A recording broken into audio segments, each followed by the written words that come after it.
ladies and gentlemen. You're watching, yes, the Yankees Entertainment and Sports Network.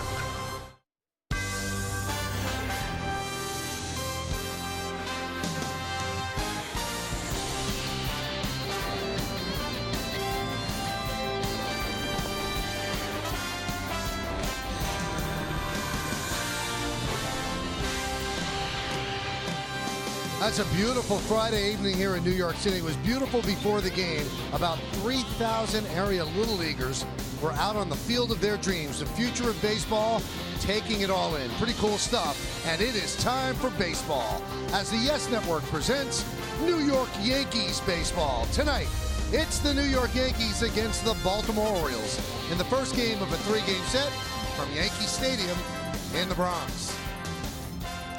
Hello, everybody, and welcome to Yankees baseball, along with Paul O'Neill.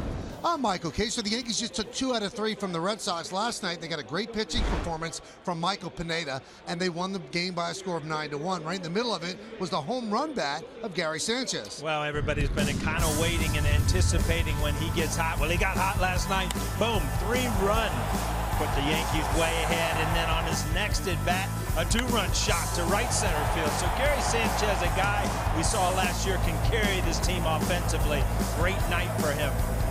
That's his 5th multi-home run game in his career. Let's take a look now at tonight's pitching matchup brought to you by People's United Bank N.A. Dylan Bundy's going to get the start for the O's. Pitched very well against the Yankees last time out in Baltimore. And for the Yankees, it's going to be the rookie lefty Jordan Montgomery.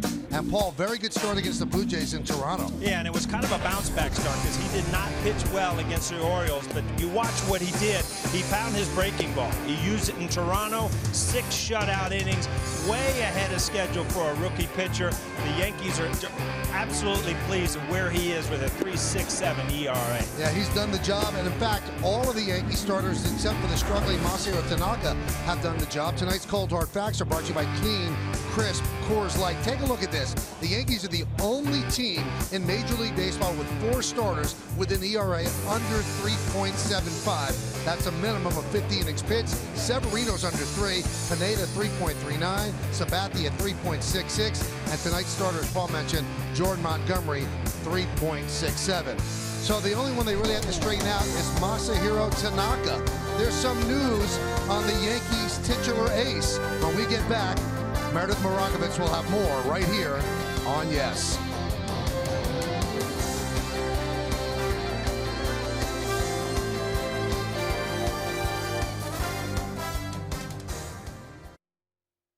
Sunday. Instead, they'll push him back a day, so he'll get the ball in Anaheim on Monday. Here's Joe Girardi with more on that decision. We just feel there's all kind of factors, right? He's struggling. Baltimore seen him a lot. I mean, it's just an extra day is not going to hurt him. It's just all those things, you know, that we thought. You know, and we've talked about his confidence. I mean, when you don't do something well for a while, I mean, it's human nature, you know. But, you know, some people could say you're more comfortable in your own home and you got to fly, you got a long flight. I mean, there's a lot of different things. But we just thought that the extra day would be good, and pitching in Anaheim would, you know, is what's best for him. So who will get the ball come Sunday? Joe Girardi said that is still to be determined. A lot of that could depend on how they have to use the bullpen over the next couple of days. Plenty more to come here on the Yes Network. When we get back, Montgomery gets the ball. Michael Kay with the call. He'll be joined by Paul O'Neill in the booth after the break. Visit TriStateBuick.com for great lease offers. By Heineken, open your world. By People's United Bank N.A., keep business at hand with mobile cash management. And by Infinity, empower the drive. Visit your tri-state area Infinity retailer for a test drive today. About 3,000 Little Leaguers from the area. They're walking around the warning track at the stadium. Must have been a thrill for them. It was great to see when they were lining up outside the stadium. They were chanting, "Let's go Yankees." Kind of a neat deal. And that was one of the reasons why we have the 7:30 start today. So the Yankees have taken the field. Jordan Montgomery, a rookie, is taking his warm-ups, and we'll take a look at the Orioles starting lineup.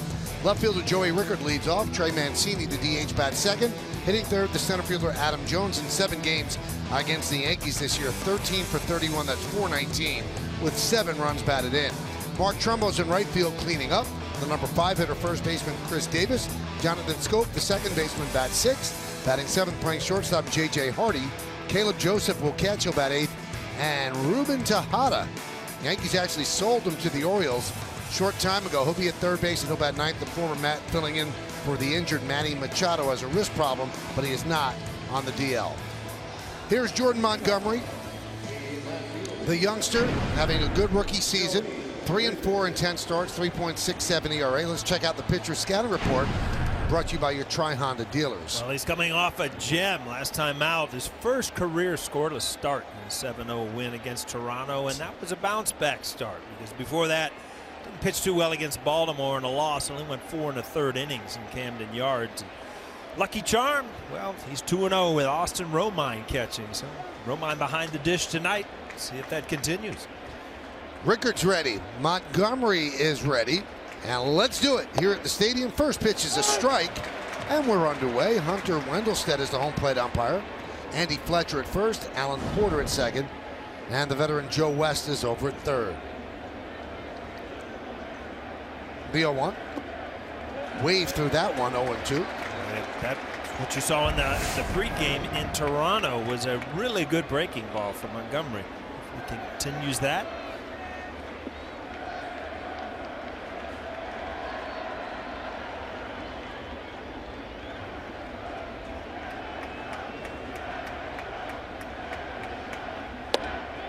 Strike 3. Rickard down looking, 1 away. Let's check out the Yankees defense presented by Geico. In the outfield, as always, Gardner, Hicks, and Judge. That's left to right. In the infield, you've got Headley, Gregorius, Castro, and Holiday. That's third to first. Romine gets started behind the plate with Gary Sanchez, the DH. And on the mound is the rookie Jordan Montgomery. Here's Trey Mancini. Fouls that one into the Yankee dugout. Mancini came in hacking. Look at that first fastball and just was swinging away. Fired one over at Larry Rothschild. I'll wake you up in the first inning.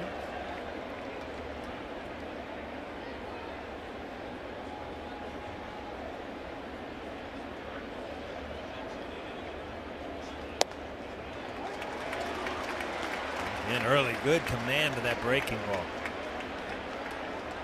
What lefty doesn't have a good breaking ball, though? Huh? It seems that way.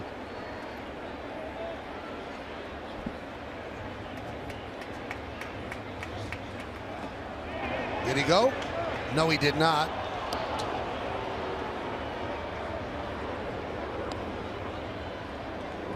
Joe Girardi doesn't agree. Looks like he really made an attempt. See where the barrel is. I got to call strike 3 there, huh? Usually on the hitter's side, too, Michael. You usually are. The 1-2. Foul back.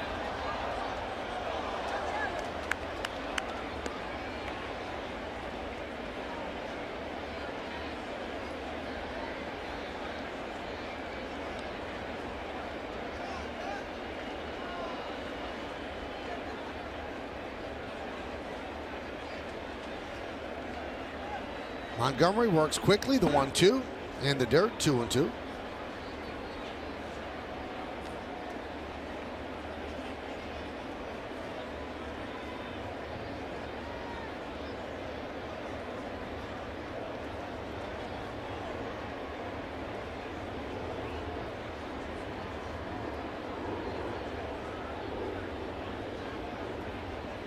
Swing and a miss. He got the strikeout just a couple of pitches later. Let's look at the game time weather presented by City MD. Feeling under the weather? Just walk into City MD Urgent Care. Beautiful day, 79 degrees, humidity 34%, the wind 12 miles per hour, and it is sunny. Can't be the forecast because it's going to be night soon, but it's been a sunny day. Sooner than usual with the 7:30 start. Right. A beautiful night, though. The players have been waiting for one of these. Paul, when I was growing up, Yankee games at night started at 8 o'clock. 8. And then they went to 7:30 and then finally to 7 where they are now. Yeah, it was 7:30 when I got over here. Adam Jones lines one foul. Just remember, because New York being so far east in the time zone, it gets darker. Much quicker in the day. Obviously, Cincinnati was 9:15, 9:20 in the middle of the summer where, New York by 8:15, 8:30, it's pitch black.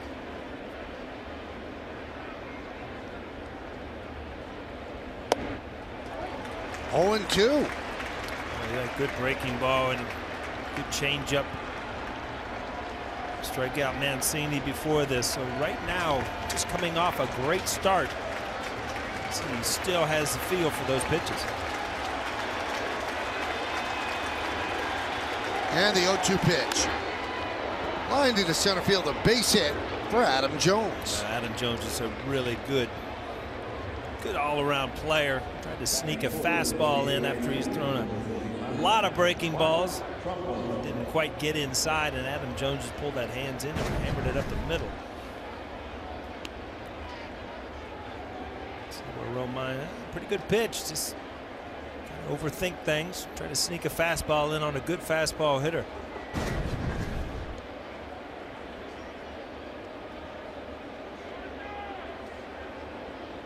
Here's Trumbo.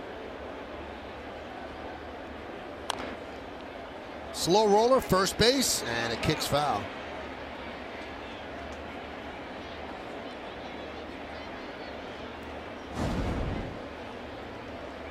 See, Mark Trumbo's 268, 8 home runs, and he's a little behind pace. Last year, 47 home runs. He's a bopper in there. He's a big bopper in the middle of that lineup. Can drive the ball out at any part of the park. As a team, the Orioles led the majors with 253 homers last year. Trumbo had 47, Chris Davis 38, Manny Machado 37.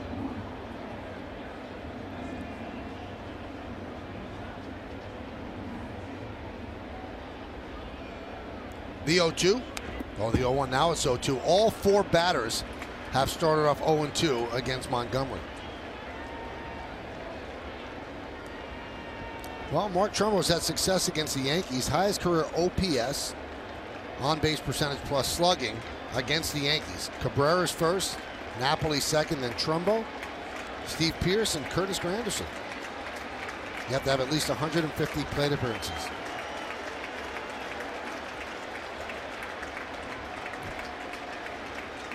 It doesn't look like we're going to try to sneak that fastball by Trumbo. Or off-speed pitch coming here. Swing and a miss. 3 strikeouts for Montgomery here in the first. No runs, a hit. 1 man left. Orioles nothing, and the New York Yankees coming to bat. Brett Gardner's in left. Aaron Hicks in center. Aaron Judge is in right. That's the top of the order. The middle third, first baseman tonight, Matt Holliday. Starlin Castro at second. Gary Sanchez will DH. Then the bottom third of the order, the shortstop Didi Gregorius, Chase Headley at third, and Austin Romine will catch. He'll bat ninth. And the numbers on Dylan Bundy. This will be his 13th start, 6-4, 2.93 ERA. Let's check out the pitcher's scouting report. Brought to you by your Tri-Honda dealers. Well, is he a home run guy? Not really. He's a good solid pitcher, but coming into tonight's game, he's given up at least 1 home run in 6 consecutive starts. Which bodes well for the home run happy Yankees. And back on track, coming off a season low 5 innings his last start against Boston. But he has 10 quality starts this year, which is second in all of baseball. And why did the Orioles start strong? Well, he started strong. He was 5-1 in April with a 2.17. He also beat the Yankees his last outing, 7 innings. He's their best. He's been a solid starter for them all year. Yeah, he pitched against the Yankees on May 29th. 7 innings, 7 hits, 2 runs, 1 walk, and 3 strikeouts. And really had an idea on the mound. Knew what he was doing. The Orioles love his makeup. He's really smart. He doesn't just throw, but he pitches and thinks things through. So they hope he stays healthy because that's been a problem in his career. Pitch to Gardner. 1-0. Well, he was the name that you always heard that was going to be, the next phenom, and was derailed a little bit by injuries. But he's made a splash. You see Ben here. He's off to a great start this year.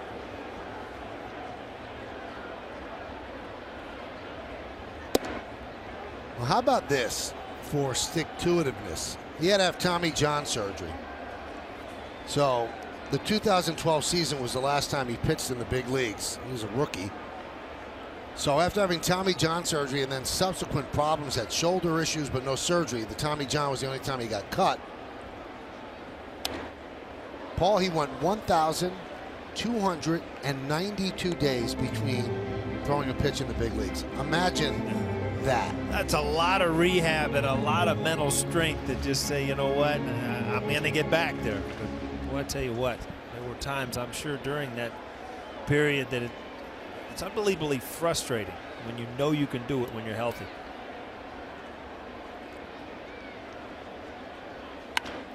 That one is driven into left center field. It is a base hit. Cutting over is Jones. Cuts the ball off in the gap, but Gardner will have himself a stand-up double.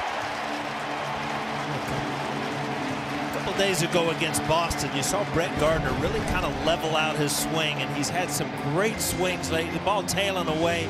Just see how level that swing is to lace it into left field. You know, he's had a great year so far with home runs, but you hope that he doesn't start to try to uppercut, use his speed. Again, the Yankee offense in this homestand has been rolling.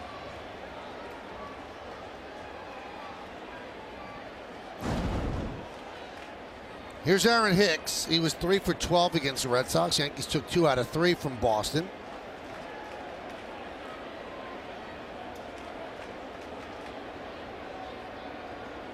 Shows bunt, takes a strike high, but called the strike by Hunter Wendelstedt. What umpires, like, after that pitch, like, wow, I just missed that one. But they, you know, they know that, Mike, or if they just. I think he thought he was dead on. Yeah, that's what they usually tell me. I never agreed with him. Oh, that was right there. Well, it wasn't. Now, who do you think was more correct, you or them? Believe it or not, and all joking aside, it's usually the player, because you have such a fine tune of where the strike zone is. Usually when you go argue a pitch, you go back and look at it on video, it's usually just off the plate.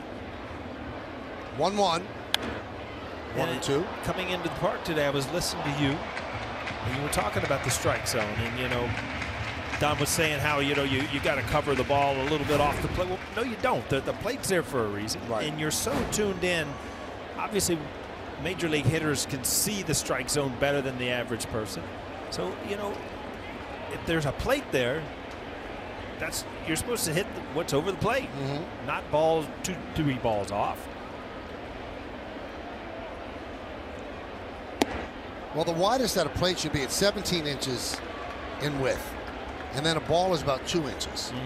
So you should, if you have a ball on one side, a ball on the other, it's 21 inches should be the most.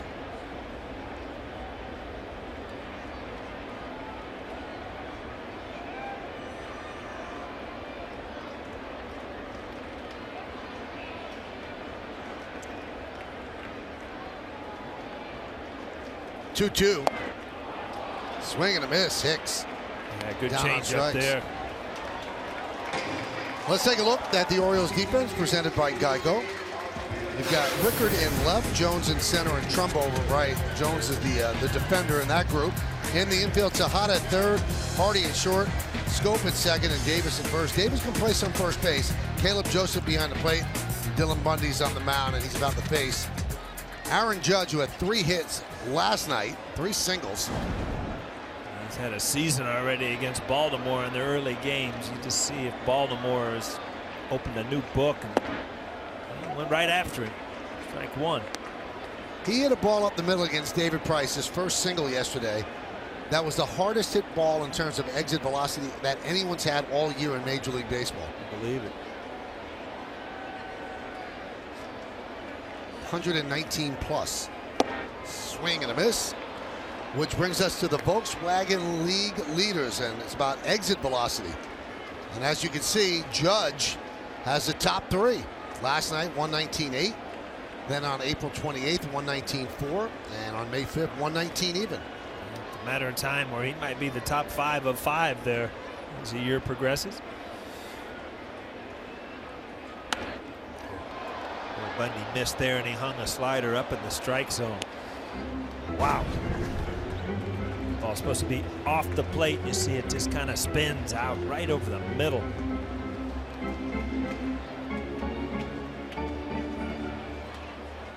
Judge have kind of a little hitch there. He picked it up and kind of held back. Saw it was off speed. Just missed it.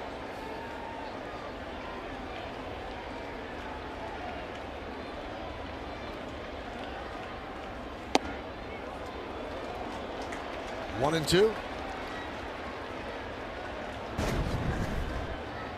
See if this is close from that other view. Nah, it's way inside the batter's box.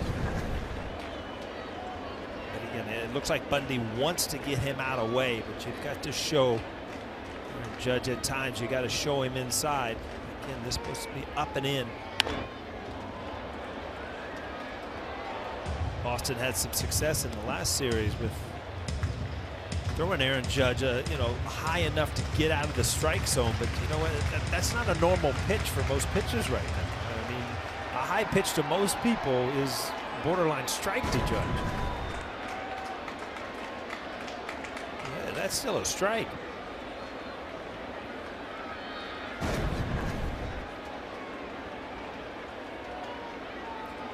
One, two. Now I was talking to John Smoltz. Yeah, I listen. Yeah. And I said, how would you pitch the Judge? He said, it's amazing. He said, because everything within the strike zone he can hit. He said he covers everything. He said, but he's not good with the ball lower than low, under a low strike, and higher than high. He said, but that really isn't that much of a concern. As you said, not many pitchers could make that pitch. Right. I mean, the low pitch is the pitch that he's had called because it's a normal pitch for most people. But, you know, he's been so good. You know, we keep stressing it at swinging at strikes. He does make pitchers work, though. There doesn't seem to be an easy at bat against him. No, Bundy's used everything in, out, off speed. What he has not done is backed up a pitch. That was a changeup. See if he goes back and tries to double up on a changeup. That's what he did. Grounded to short. They go to third, and they get the out there as Gardner was trying to advance on a ball hit in front of him.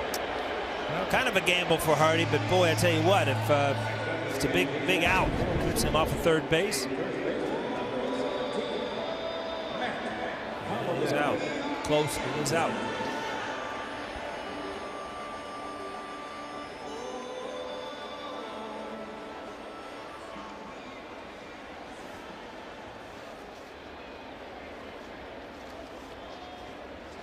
The guy that's had some really good numbers against the Orioles this year. Matt Holliday also with 5 home runs. And a strike.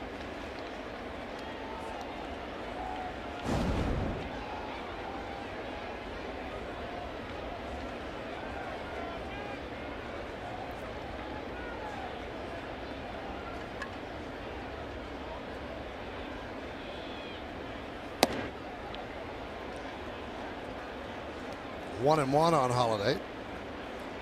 Against the Orioles in 9 games, 5 homers, 10 ribbies, 10 walks, hitting .364.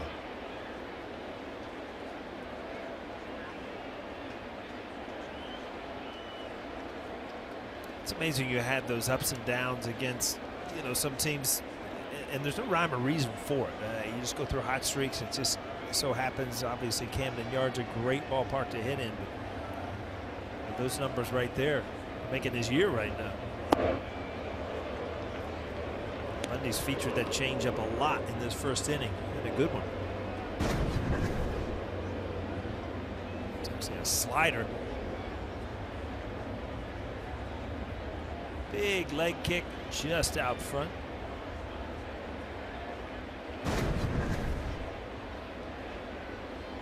Swing and a miss. And that'll do it here in the first. No runs a hit, no errors, and 1 man left on base. We've played 1 at the stadium. Yankees and the Orioles, nothing. By Toyota, Prius Prime is the official hybrid vehicle of the New York Yankees. The question, you think Major League Baseball players should be obligated to deal with the media? Why or why not? V.T. Shumway said absolutely, it's part of the deal. If you want to make the big money, you need to fulfill that part of the obligation. Follow Yes Network and tweet us your responses using hashtag Yankees Prius Prime to keep the conversation going. Paul, we joke about this a lot. You know, you had a back and forth with the media. You acted like you didn't love dealing with it, but you were there. If you had an 0 for 6 game, And if he had a 6-for-6 game, I think you knew it was part of the deal. Yeah, it is. And, you know, unless it becomes a distraction where, you know, you feel like it's taking away what you do on the field, sure. I mean, the media and everything is part of the game. There's no doubt about it. And whether you like it or not, you got to deal with it. And on the other end, I mean, you see it from the other way. Do you think it's a 100% obligation that players should be available at all times? Well, I think it's the way to communicate with the fans. Now there's other ways with, you know, social media and Derek Jeter's vehicle, the Players Tribune. But I think that you should explain what's going on, not just for the media, but for the fans. And as long as the media is not that intrusive. And there's a strike. They can ask any question about what's on the field. I think if it expands beyond that, then it's different. I agree 100%. And there's always, it's funny that you look back at that, you know, if there's 25 guys there's 2 or 3 that you really trust and you really know that are going to, you know, ask questions that are relevant to what's going on. And that's basically who you make eye contact when these interviews start with. And it makes it easier that way. 2-2. Now David Price, and that's the reason this question is asked, said, listen, I'm just talking day of game, which I think is fine. I mean, he doesn't have to talk the other 4 days. Other pitchers do, but he doesn't have to. But when asked after the game yesterday if he was going to change anything, he said, no, I stand by what I said. Let's see after the Red Sox have their meeting. I think he's got a very critical decision to make after next year. And it's, I mean, talk about if you're a man of principle, and this would be very, very high cost of principle. I'll tell you about it after the 3-2 to Davis. He walks. He signed a $217 million 7-year contract. He has an opt-out. He can opt out after the 2018 season.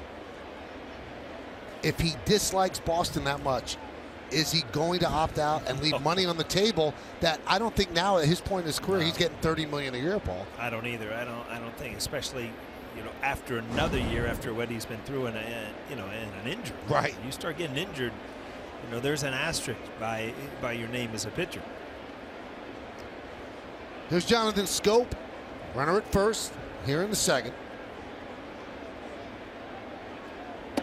And a strike.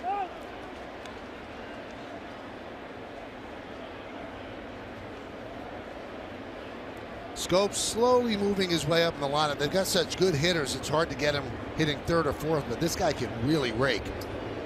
I always like the way he goes through his at-bats. High drive, left field, turning and looking is Gardner. See ya! What a shot into the bleachers and left. Just going to mention he's got quite a lot of power for a second baseman. He leads all second basemen in extra base hits. And he hasn't even really been red hot yet this year. 25 home runs last year. On his way again. Paul, didn't even look like he clubbed it, and it made the bleachers. Just absolutely right on the screws right there. So there's no doubt about that one. And it's just starting to warm up a little bit tonight. Ball will jump. See, that's like Judge territory out there, huh? Here's J.J. Hardy against Montgomery, and pitches outside 1-0. Last 14 games, he's been on a tear. 18 for 51, 11 extra base hits, and 14 ribbies, and that's to go along with a .353 batting average.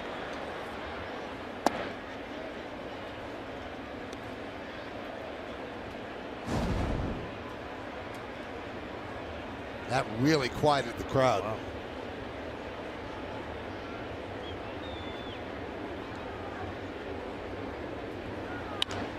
That one is ripped into left center field. It's a base hit. Cutting over is Hicks. Cuts the ball off in the gap, and Hardy will stay right there at first.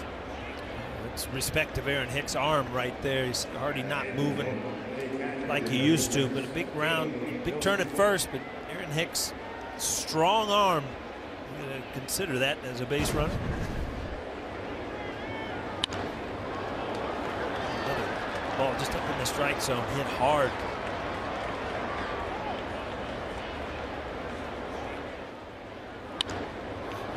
Not enough sink on that ball. Turned it over. See Hardy kind of chugging along a little bit.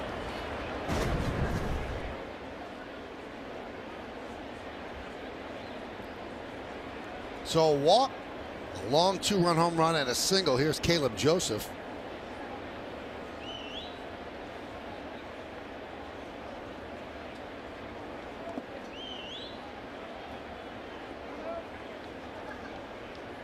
Wellington Castillo got hurt against the Yankees on the DL. The backup catcher is Francisco Pena, the son of Yankee first base coach Tony Pena.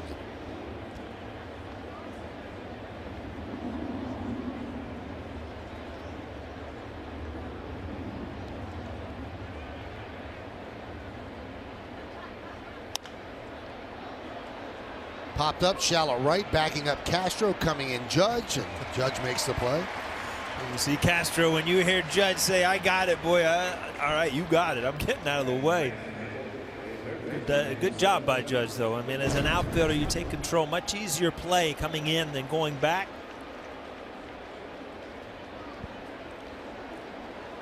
Important that Montgomery kind of settles down here. Get through this inning. Realize that your offense is putting up some numbers the last couple of days. Keep them there. You know, this is what Baltimore does. They hit home runs. And you make bad pitches, it's going to cost you. Here's Ruben Tejada, acquired from the Yankees on June 4th. He was in their farm system at AAA Scranton. And he lines one past the diving Headley for a base hit.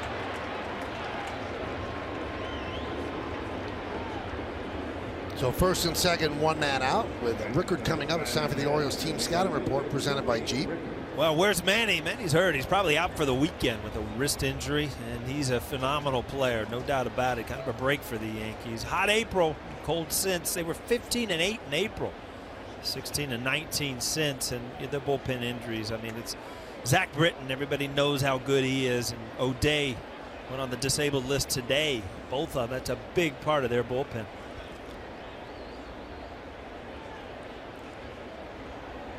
First and second, one man out here in the second. Montgomery deals. Now, 4-game set against Toronto. They didn't get one hit with runners in scoring position. 3-game set against the Red Sox. Not one hit with runners in scoring position. It's going to be difficult to stop them here with runners in scoring position. Again, 0 for 36 their opponents are in these situations. And the Orioles are over a 300 hitting team with runners in scoring position. They hit 304, which is the best in the American League. So something's got to give. This has been where they score their runs, especially the 2 outs. If you look at Adam Jones's numbers, he's really top of the list, top of the baseball, over 400 men in scoring position. And these are the big at bats. These are the game changers. You have an opportunity to make a pitch. If you don't, you give up runs.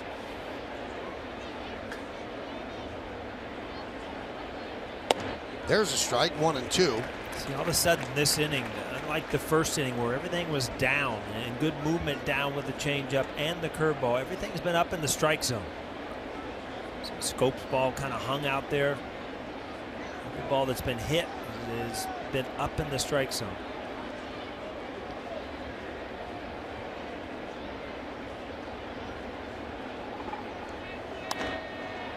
Popped up, left side. Gregorius, 2 outs.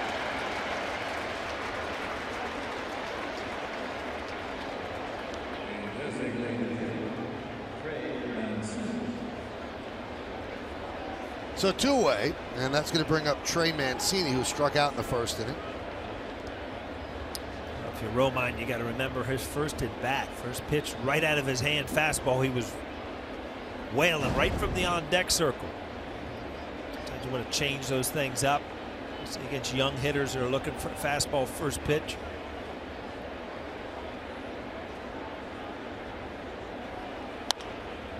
Again.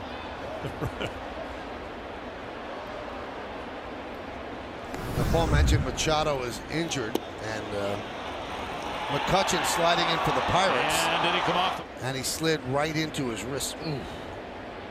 Yeah, spikes up. I mean, intentional, absolutely not. 2 solid, good players. But you hate to see young stars come up with injuries if you're a fan to come out and watch them play, not on the field. 1-1. Another big crowd, Michael. This one's close to a sellout, I'd say. Yesterday was a sellout. All 3 games against the Red Sox were over 40,000. Weather is starting to warm up. People are excited about the team. In first place by 3 games over the Red Sox.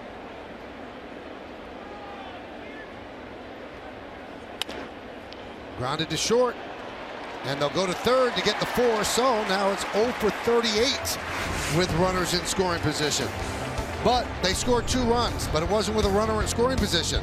The runner was at first, and you could score on this. A home run into the bleachers. His 11th of the year, 2-0 O's. Wednesday, June 21st, when the Yankees take on the Angels, it's cap night. The first 18,000 guests in attendance are going to receive a Yankees cap courtesy of Cannon. For tickets, log on to Yankees.com. Visit the Yankee Stadium ticket window. Yankees clubhouse shops, or call Ticketmaster at 877-469-9849. Today was Reggie Jackson bobblehead night at the stadium, and Reggie was on the field before the game. People love those bobbleheads, so the Reggie bobblehead today. I think he likes the cotton candy more. There's Reg. Wow, he did a live bobblehead impersonation. I thought he was moonwalking out. That's good.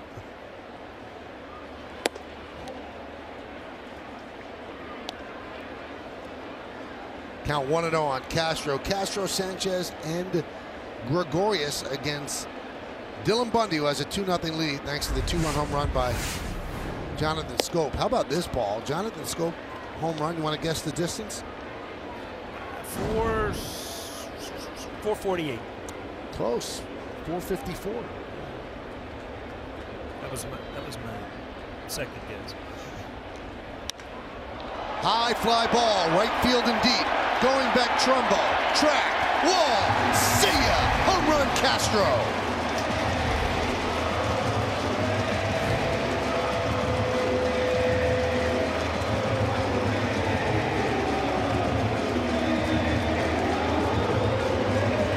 You see Castro using right center field is such a great thing. He didn't even get all this ball, but because he was not pulling off the ball, you get that good carry and good extension. Watch, didn't quite get it all, but he did not pull off, and he knew it off the bat. Great place for a right-hander to live, right under that Modell sign in right center. Here's Gary Sanchez.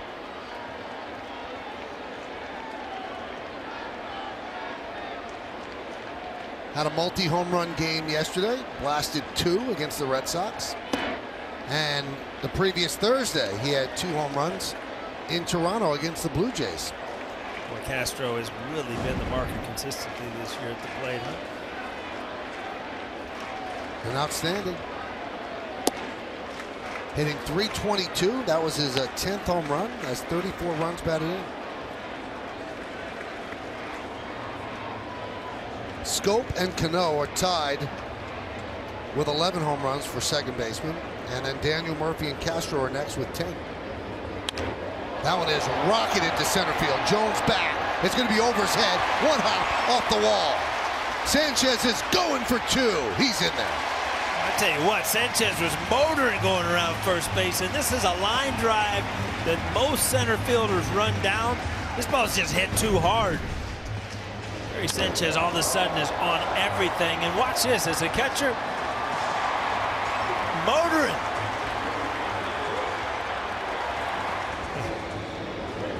Off the bat, and the Adam Jones, great center fielder, gets a good jump. Nope, not going to catch that one. Wow, that's 400-some foot line drive. Got there in a hurry.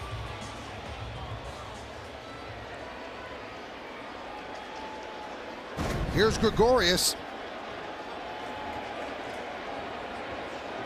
He has a 10-game hitting streak. High fly ball. Right center, drifting back is Jones. He'll make the catch. Tagging Sanchez. Here's the throw. Not in time. I'll tell you one thing. Gary Sanchez is exhausted right now. It's more running he's done. Most of the time he's jogging. Good tag up, get the chance. Ball's deep enough. Good at bat by Didi. The important at bat right here is to tie this game up. Get Sanchez in from third.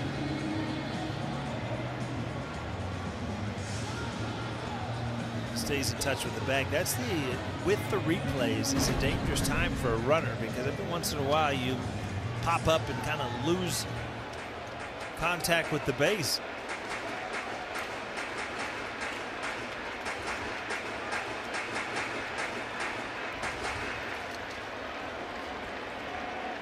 Orioles bring the infield in. Headley at the plate.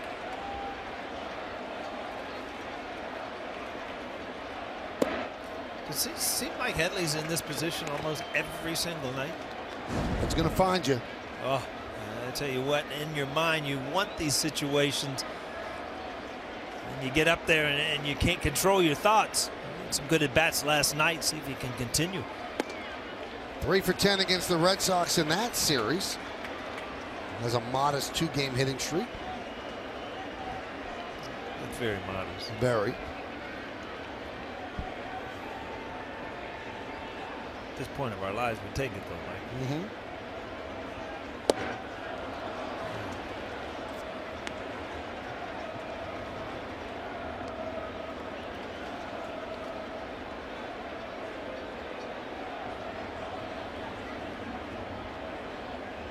2-1 Orioles over the Yankees.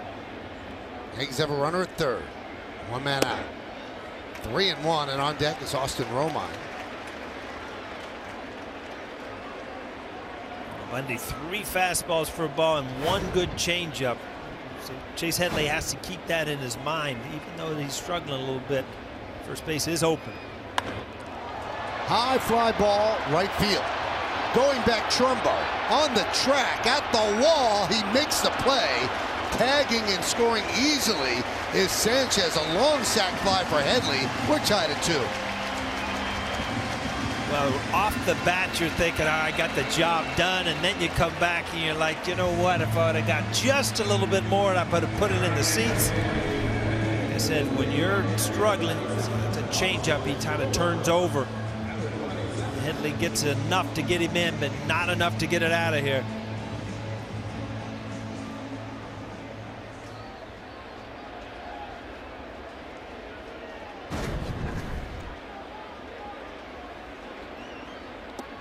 Pitch to Romine, bounced up there, scooped by Joseph on the backhand. So for Headley, his 24th run batted in. And just like that, the Scope home run has been erased.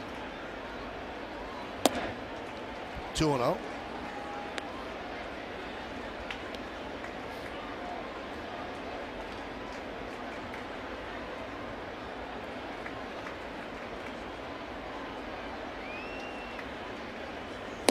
Swing and a miss. 2-1.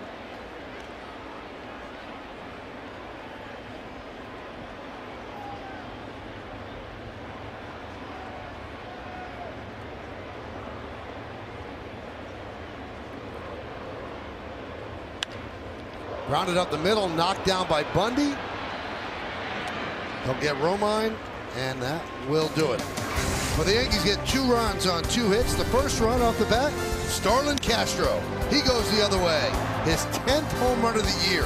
We'll go to the 3rd. It's a 2-2 game.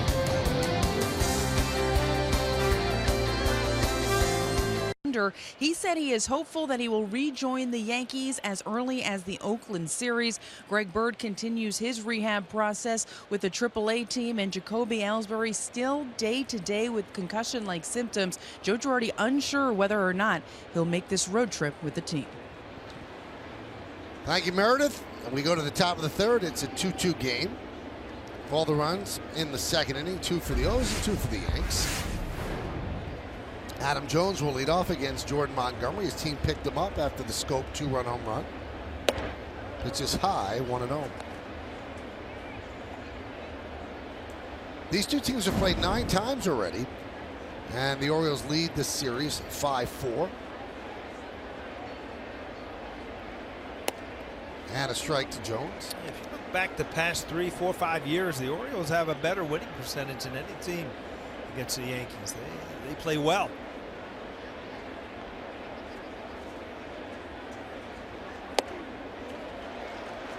good changeup. A lot of times Adam Jones kind of, I wouldn't say overlooked, because he's probably your best all-around, other than Machado, best all-around player on this team. But you know, with some of the big numbers with Davis and Trumbo, he's had 6 consecutive years with 25 or more home runs, twice over 30. So it just goes to show you, good center fielder, runs well, great team guy. There's a lot of things for Buck Showalter.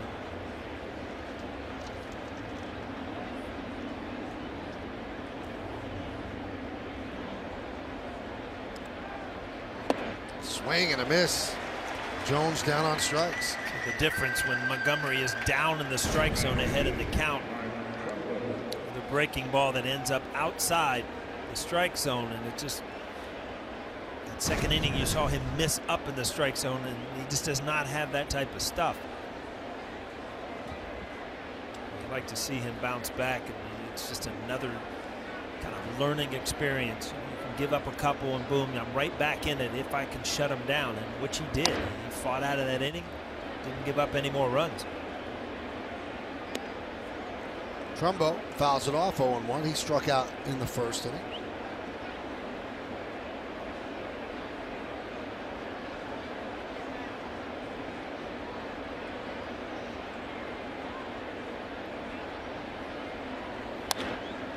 (0-2). Once in a while you see that 95.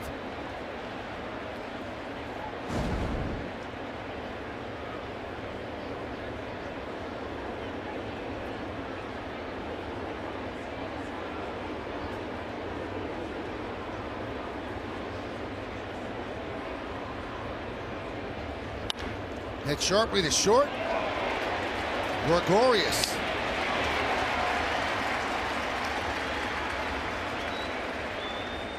Not every hard hit ball ends up as a hit. This ball was hit like a bullet, just a ground ball. See how quick it gets to Didi.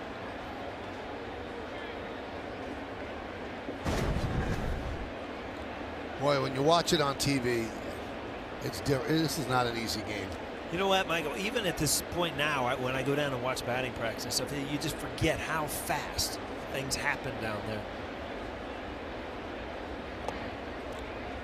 Davis takes low, 1-0.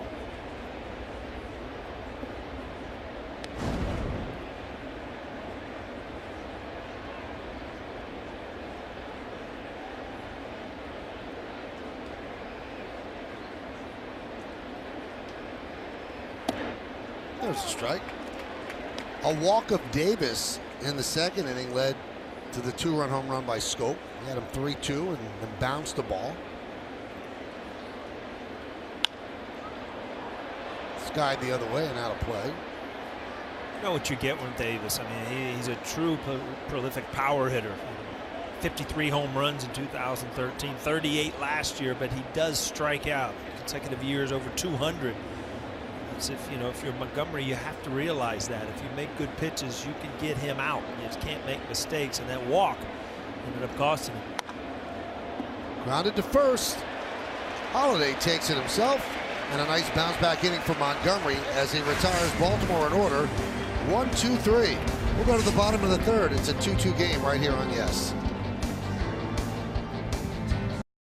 Per hour. That's the hardest hit ball in the majors in 2017. Brett Gardner and Chase Headley were actually having a friendly argument in the dugout about that hit. Gardner told Headley it's the hardest ball that Judge has hit all year. Headley said no chance. He's seen him hit at least 15 harder. Headley was informed of the fact that it wasn't the hardest hit ball, and he said, you know what, that system is botched. I don't agree with that. Judge even said he didn't hit it that hard. He agreed with me. Headley said it all with a smile, but guys, I think they both can agree that Judge has been exciting to watch, and at the very least, he's a conversation starter. Going with the botched system excuse. Wow. See that? I think David Price, as it whizzed by his ear, thought it was well hit. Hey, you saw his reaction. Yep. The ball was by him before he reacted to it, and that just goes to show you the time that you don't have as a pitcher. One away as Gardner grounds back to Dylan Bundy.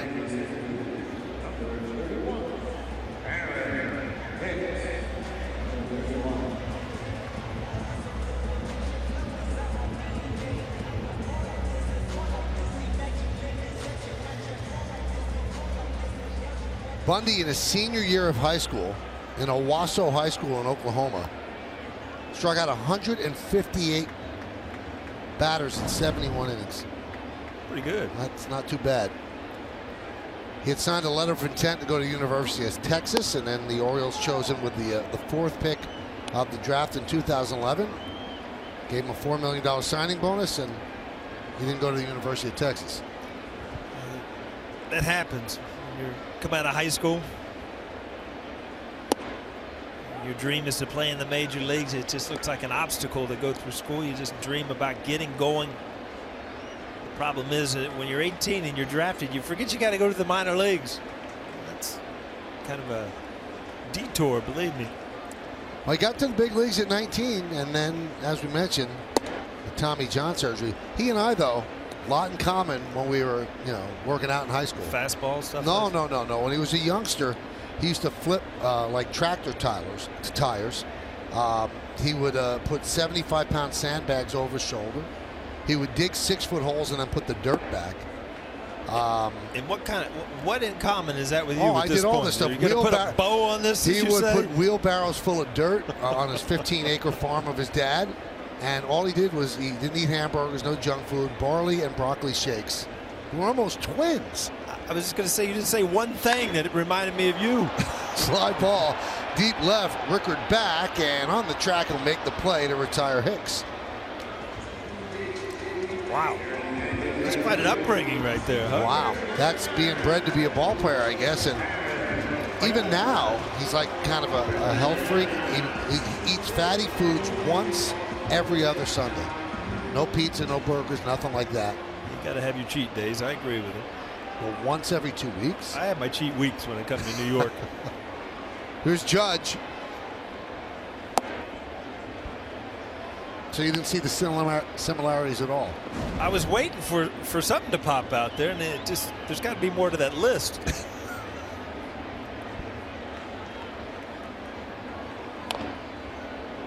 Big swing and a foul ball off the end of the bat, 1-1. Judge reached on a fielder's choice in the first inning.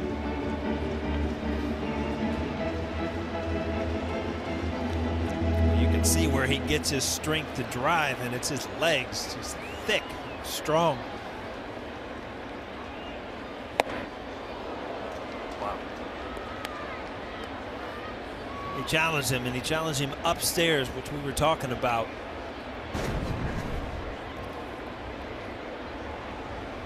Judge just under him. You can usually tell when a pitcher, and I don't mean in a bad thing, has an ego that they think they can get you out, and he did. Got the Yankees out in order here in the third. They go down 1-2-3 as Judge swings with a 93-mile-an-hour fastball. We go to the fourth.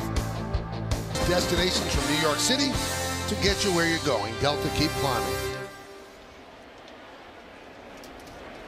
We go to the fourth inning here at the stadium. It's 2-2. First game of this 3-game set. Yankees, the final series of a 13-game stretch against all American League East teams, and so far 10 games in, they're 5-5.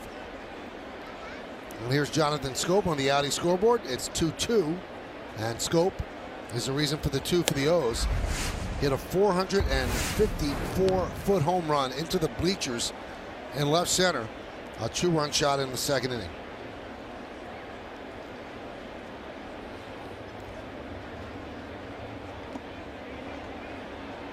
Goes around 0-2. Boy, a lot of check swings on that curveball, which just goes to show you the Orioles are not picking that pitch up out of his hand. The swings and misses and a lot of check swings in the dirt.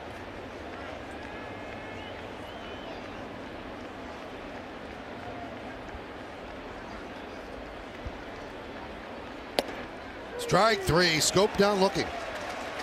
Michael, you told me how much in common you have with Bundy. I just want to show you how much in common I have with Aaron Judge. This is the way I was. Okay. Right after I struck out, I'm going to chum it up with the umpire. I'm going to laugh about it and just kind of simmer down, you know. You never See made a an lot of umpire like this? smile. Never. Yeah, I'm trying to find that one thing like you were. You know what that is, though? That's confidence. That's 3 good hacks. You know what? I'm going to get you. You might have got me this time, but sooner or later, I'm going to get you too. And the ump really had nothing to do with that strikeout, so Oh. he was feeling good about things. Is there one umpire that you had during your major league career that you get or send a Christmas card to? I was good friends with Randy Marsh. Randy Marsh, I thought, was a great umpire. Now that ball's away. I'm telling you right now, the ball's away. He knocked my foot off the bag. Where'd all these come from? I only did it 3 times in my career, you know, and they just keep showing them. Now, when you're barking at the umpire, I mean, I've known you now a long time. You don't curse, or what were you saying there? Darn it. Now, maybe you do have colorful language on the field. See, boy, they're all over you today in the truck. That's not me. That's a different I didn't person. do it, yeah. Grounded to third. Headley. They retire. J.J. Hardy. Well, you can see J.J. Hardy. He's got a little problem with the foot or leg. Gimping around a little bit. Saw it earlier in the game on that single that he hit. But you can see as he gets out of the box, something's just not quite right. It's the nature of the game. It kind of beats you up and you just kind of play through it. And it's hard for him to take a day off with Machado also out. Here's Caleb Joseph. And a strike. I tell you what, I was in the locker room and I was actually talking to Buck, and Machado came in the office, and I knew he was tall, and you know, he is getting older. He's big. I mean, he's got so much bigger the last couple of years. Still so young, and in my mind, I've told you this before, probably the best player, all-around player in baseball that could help a team.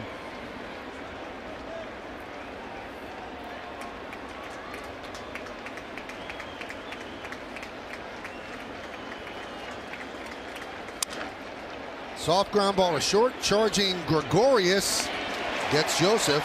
Another good inning for Montgomery. He's retired 8 in a row. We'll go to the bottom of the 4th. It's a 2-2 game.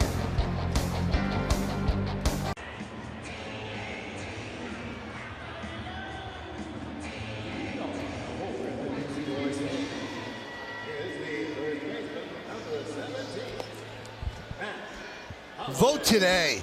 Vote tomorrow. Hey, vote for the Yankees for your 2017 All-Stars with the Esurance MLB All-Star Game ballot. Go to Yankees.com/vote and catch all of the excitement of the 88th MLB All-Star Game presented by MasterCard July 11th live on Fox. Speaking of Fox, tomorrow night's game will be on Fox. So that's right. If you're looking to see Yankees Orioles tomorrow, it is on Fox. That means that Paul O'Neill gets the night off. Oh, we got the full day. Tomorrow's supposed to be a beautiful day. Audi scoreboard, 2-2 game. So you've got big plans with your bride, right? I'm going to sit home, keep score of the game. I don't think you will. It's a big game on Sunday. That's why you can stream it. That's right, on my phone.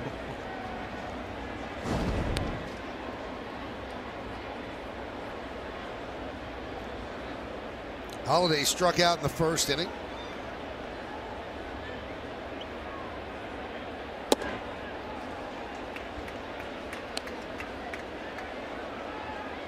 Have you had much interaction yet with Holiday? I have. Good guy. I love to talk to him. I mean, he's a perfect fit here. He's one of those guys that just Cashman did his homework on. It was just a good fit to bring in as far as working with young kids and his approach to the game.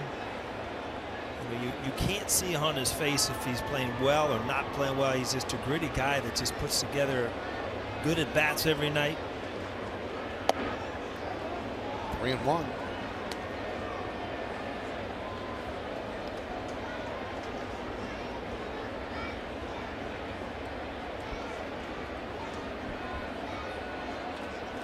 And the pitch. 3-2. It's a 2-2 game here at the stadium, bottom of the 4th inning. That's the long and short of it. You see Judge looking over there, looking at him like, look how little you are. Don't you wish you were big like me? Swing and a miss. Holiday down on strikes. there. I'll get down on your level.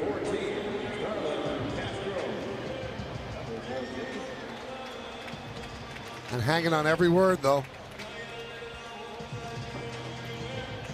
And again, coming out the field, I pointed it out to Paul. He stands there on the top step of the dugout and waits till everybody gets in and fist bumps everybody. Won't come in and go into the dugout unless he's leading off the inning until every single person gets in. I wonder if that'll happen when he's 30, but yeah, it happens now, and it's pretty impressive. And every once in a while, you say something, and it takes me back to a game, and I'm like, I remember if you're leading off the inning, you get in there quick, and every once in a while, coming in from right field, there would be like a traffic jam in the dugout, and I couldn't get down to the bat rack in time, and it irritates you because you start putting things in fast motion. Ground ball to second. Castro. 2 away. Upset with himself on that one. That usually means either you've put together an at bat, a swing you weren't happy with, or you missed a pitch you thought you should get. If we watch the replay, we can probably tell. A lot of times, I mean, he had a perfect swing on that ball that he took out to right center field. Little heads up, everybody. That right there is Paul's PIN number on his ATM card. Yeah. 119938. My Powerball numbers now. That'd be a nice one to hit. I still work here with you, though. Would you really? Absolutely. Are you kidding? Yeah. We have a little bigger TVs up here and maybe better chairs, but other than that, everything would be the same, you know?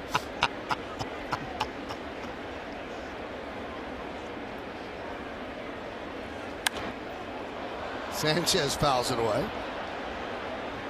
You can just tell Sanchez aggressive with his swings, and it just seems like he has much more time, and that's usually by timing, getting that foot up and down and not rushing things. He's hit some balls hard the last 2 or 3 days.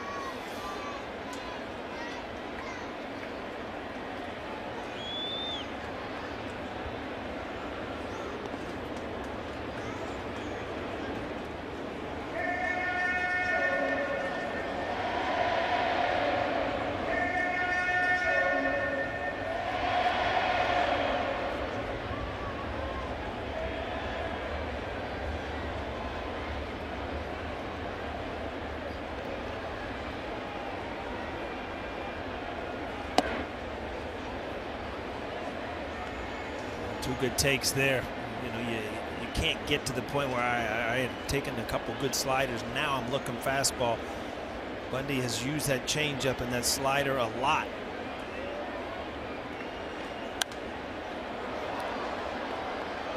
Six, that's the tops of the night, and again they, as Boston did too, are trying to pitch up in the strike zone to a few of the Yankee hitters. Bundy just has not been able to get it up high enough. And that last fastball was 96. Fast pitch speed analytics brought to you by Fios.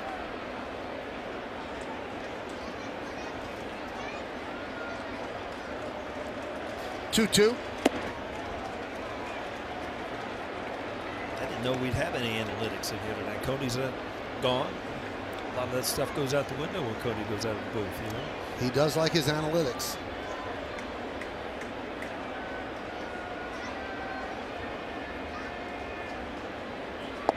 Strike three. Sanchez down looking.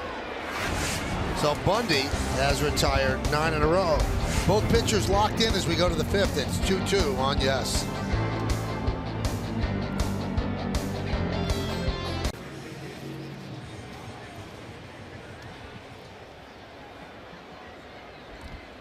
Thank you, Bob. We go to the top of the fifth here at the stadium. Nightfall in the Bronx. GMC scoreboard shows you it's 2-2. It'll be 9-1-2 in the Orioles' order against the rookie lefty Jordan Montgomery, starting off with Ruben Tejada.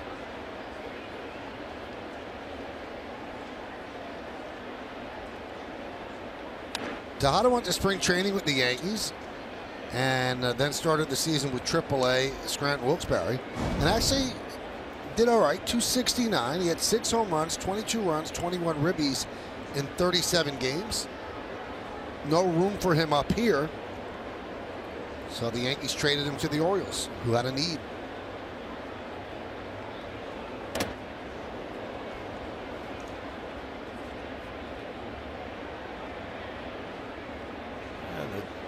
token walk to the mound after Wendelstedt took one off the mask.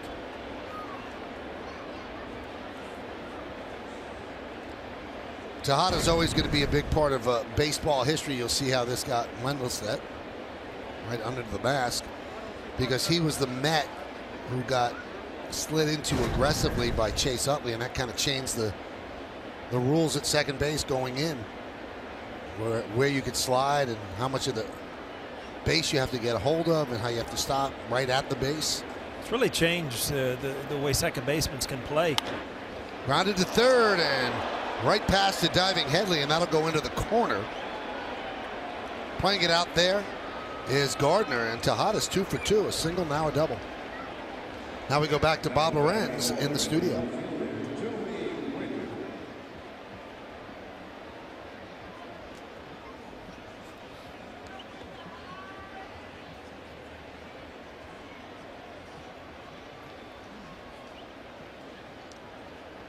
So Tejada's former teammate, Clint Frazier, does well. And Tejada's doing well, his return to the big leagues. 2 for 2 tonight. He was 0 for 4 coming into this game. So runner at second, here's Joey Rickard. And that breaks a string of 8 in a row retired by Montgomery. Yankees in on the corners for Rickard. And he does bunt. And bunts foul. And David Cone would tell you, thank you, I'll take the out. You know, at this point, a leadoff double. A young pitcher, if you move him over and then possibly get him in, it's a 1 run. That's not going to decide this game. There's too much offense out there. And right now, we've talked about it. The Orioles bullpen is not what it usually is. So it's not like you play for that 1-run lead to get to the 7th inning and give it to O'Day and Britton, because they're both on the disabled list. That one's bunted beautifully, gets the job done, and the sacrifice successful. Score at 3-4 as Tejada moves to third. I'll tell you what, this does not come into your mind, Michael, because it's an easy play. But if you're Matt Holliday, you probably haven't made this throw, in ages. And I remember when every once in a while when I had to play first base, something like this would happen, and you'd grab the ball and watch him hesitate when he grabs the ball, and all of a sudden it's like, oh, I have not made this throw, and he kind of guides it a little bit, and lucky when it's over. Yankees bring the infield in for Mancini. Runner at third, 1 man out.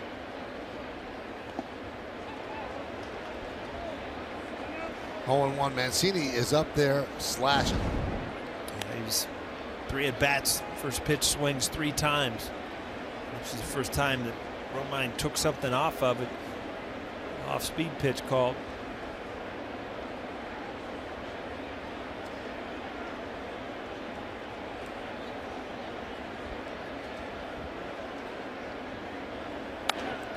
Oh, 0-2. Great opportunity now for Montgomery to try to get that strikeout. Mancini, I have not seen a lot. It looks like a free swinger, like you said, Michael. I take a couple chances and try to get him swing outside the strike zone, especially that curveball that he's bounced a few times. He's got to be a little careful. The man on third base.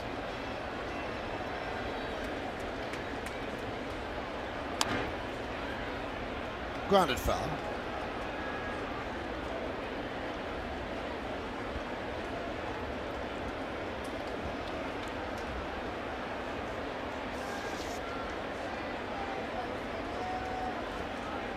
Also, everything has been down, and this would be a great opportunity. You don't see it a lot from the Yankee starters to throw that eye-high fastball and take a chance.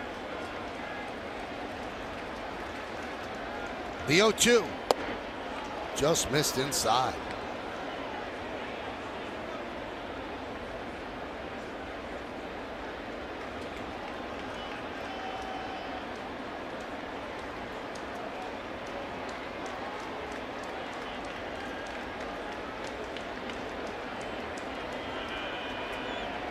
Mancini, the DH, number 2 hitter in the lineup.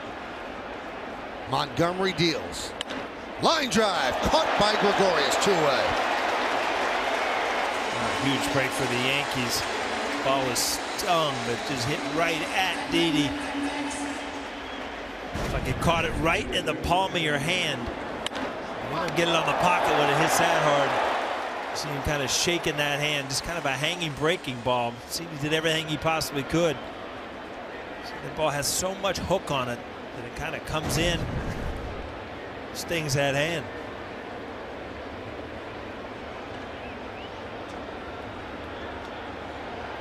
So the infield backs up now with 2 outs.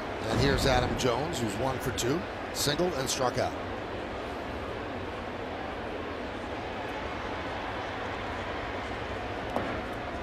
Blocked by Romine.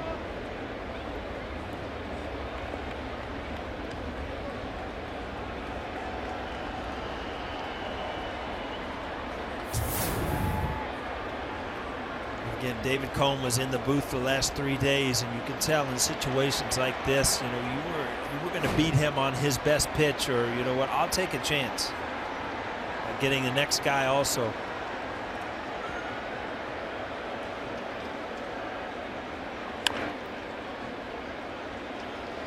One and one.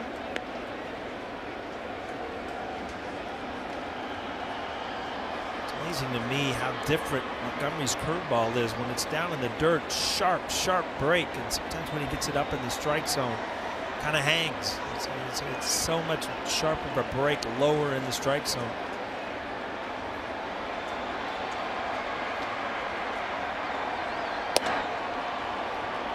Fastball's been at 94, 95 all night. So 73 pitches, 2 outs here in the 5th. Actually turned that one over a little bit. You saw Romine wanted that on the outside corner, just trying to set up perfect pitches against Jones.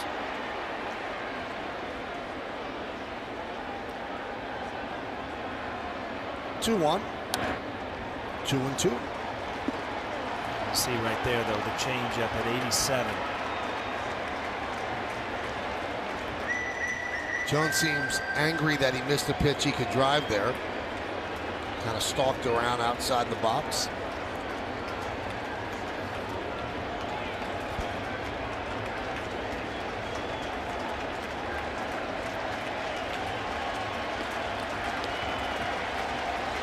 Tejada's at third, 2 men out. 2-2 game. 2 balls, 2 strikes, 2 outs. He got him. Well, you see the difference in that low curveball, Michael. Big break, big strikeout for Montgomery. At the end of 4 1/2, we're halfway through. Orioles 2, Yankees 2. All about savings. We're all about you. By Buick. Visit TriStateBuick.com for great lease offers. And by CityMD. When you need a doctor, just walk into CityMD Urgent Care. All right, we go to the bottom of the 5th inning. Got a little pitcher's duel going on against 2 youngsters, a lefty and a righty. GMC scoreboard 2-2. Be the bottom third of the Yankee order against Dylan Bundy. You don't know how this game's going to progress, Michael, but if you look at the 2nd inning from the Orioles and last inning, Montgomery saved runs in both innings. He got out of that jam there with the man on third base, and he had a little jam in the 2nd after he gave up 2-run homer. Those are the big outs that young pitchers can save runs, keep their team in the game. Caleb Joseph uses up all of the real estate, makes the catch against the screen for the first out.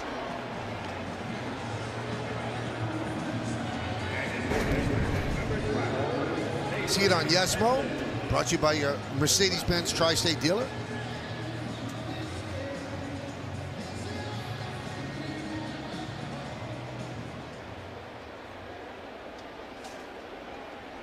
Got it done.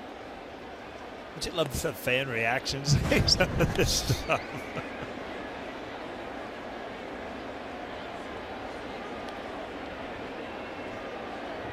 Here's Chase Headley, sac fly, deep right in the 2nd. That tied the game at 2. Scored Gary Sanchez from 3rd.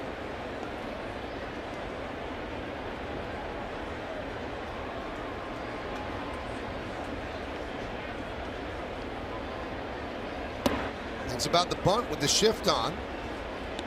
Did a lot of that early and got off to a really good start. Got away from that in May when he struggled so much, but they are giving him the bunt single. So Moreland yesterday with the Red Sox, just almost a sacrifice the other way, and just easily walked into first base. That one he bunts foul. You don't have to try to be so perfect on that. I mean, you practice drag bunting over your career to get it either foul or right down the line, so it's a base hit. This is such a different situation where, with the shift, you can almost just get it by the pitcher, and it's a base hit.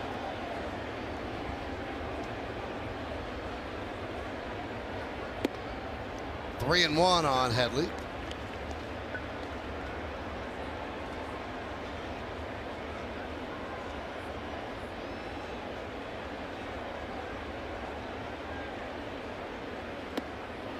And Headley works a walk. So a sac fly and a walk for Headley, and that's going to bring up Romine.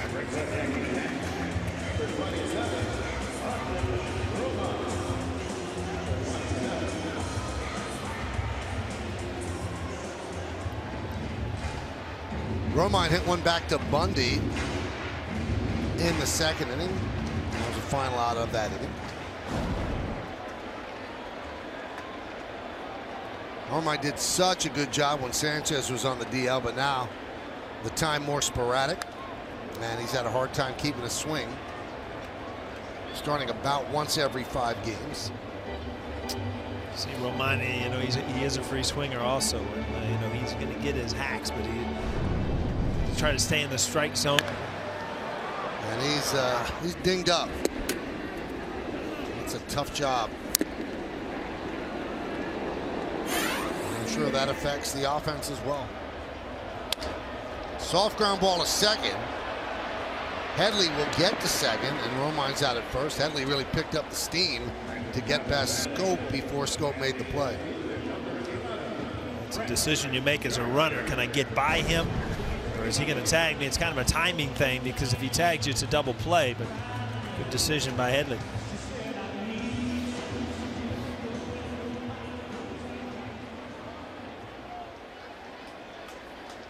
All right, so the Yankees have a runner in scoring position with 2 outs for Brett Gardner. Gardner doubled to left center in the first inning, grounded back to the pitcher Bundy in the third.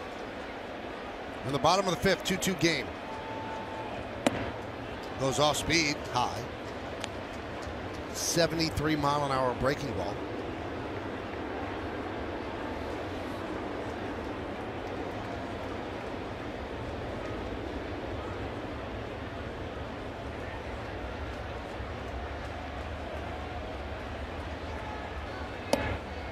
There was a strike.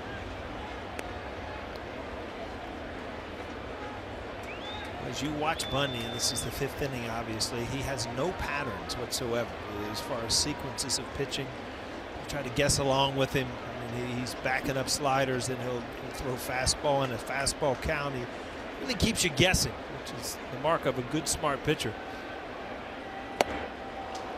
1-2. See his reaction there. He missed his target, and he got away with a good pitch to hit. Brett Gardner swung through it. Ball was supposed to be up and in, ended up being right there.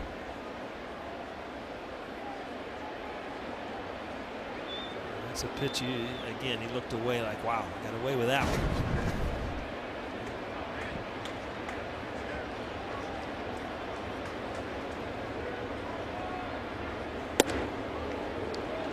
His fastball is 93, 94. It seems to play a little bit bigger. Yeah, I mean, he's got great control with it most of the time, and also you're hitting off his slider and his changeup a lot. He does pitch up in the zone, which means you know, he does have a little life or a little jump at the end of it.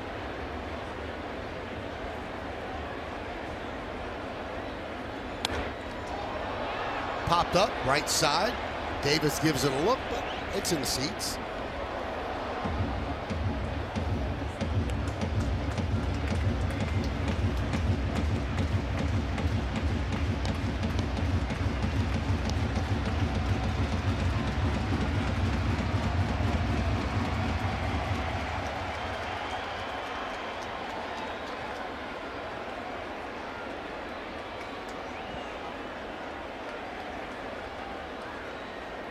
Headley leads off second. 2 balls, 2 strikes, 2 outs, 2-2 game. Off the end of the bat. Foul. Joe Espada had to skip rope, get out of the way.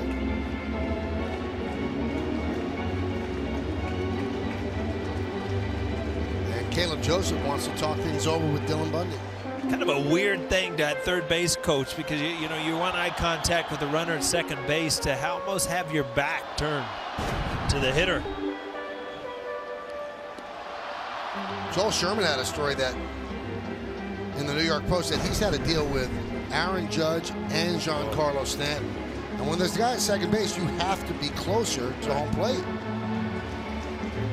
I'm talking about exit below. A lot of time to react. Espada was with the Marlins when Stanton was there, and is still there. And now he has to deal with Judge.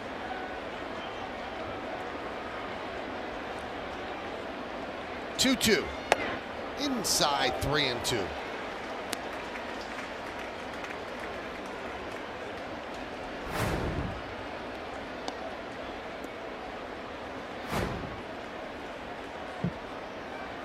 See Aaron Hicks on deck there thinking, ball for a base hit. Give me an opportunity here.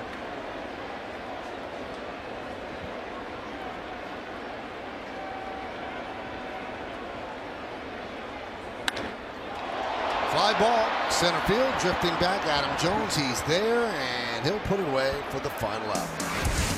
No runs, no hits, no errors, one man left. 5 in the books. It's a 2-2 game. Turns to Fox when the Yankees welcome the Orioles for the middle game of this weekend series. Catch all the action here at Yankee Stadium tomorrow night at 7. Only on Fox. If you want to stream it, join Michael and his wife when they go out. Right? That man's having a good time. Look at him. It's part of the dance cam between innings. Yeah. You know, dancing looks weird when there's no music, though. You know that? Sometimes it looks weird with music. Pitch to Trumbo is a strike. Trumbo, Davis, and Scope against the rookie Jordan Montgomery. It's like this day and age when you're driving down the road and you look over, most people are like talking because they have, hands free in the car, but it looks like there's something wrong. Who are they talking to? There's nobody else in the car. Now I'm curious, and maybe we can get this happening for you. David Ross was doing the game yesterday here with ESPN. Yeah. And he finished second. Yeah, he did. To Rashad Jennings and Dancing with the Stars. If they call up Paul O'Neill, do you do it? Says it's a lot of work. It's a lot of work. You have to be a great athlete. I don't know if I'm a dancer type, but we'll see.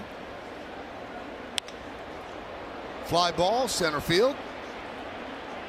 So for the folks at Disney, that was not a no. No. It's a lot of work for a mirror ball, isn't it? I think you get a little bit more than that. Is that right? Yeah. I think you get some coin.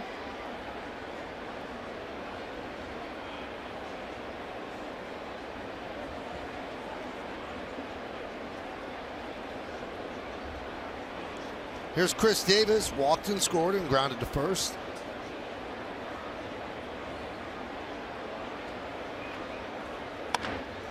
Grounds out one to second. From short right field, Castro makes the play.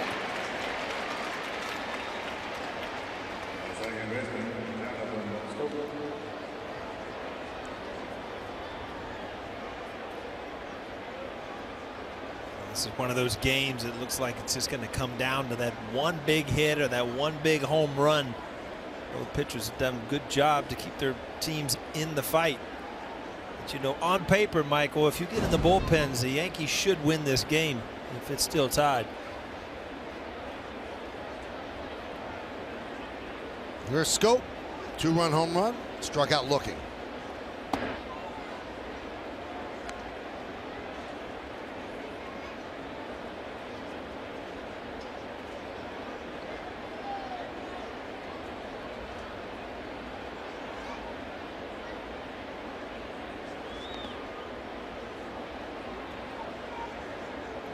Two and 0.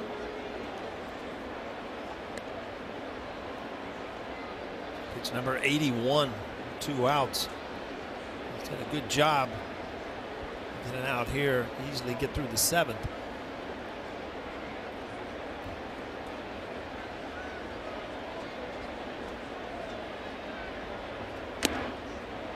2-1.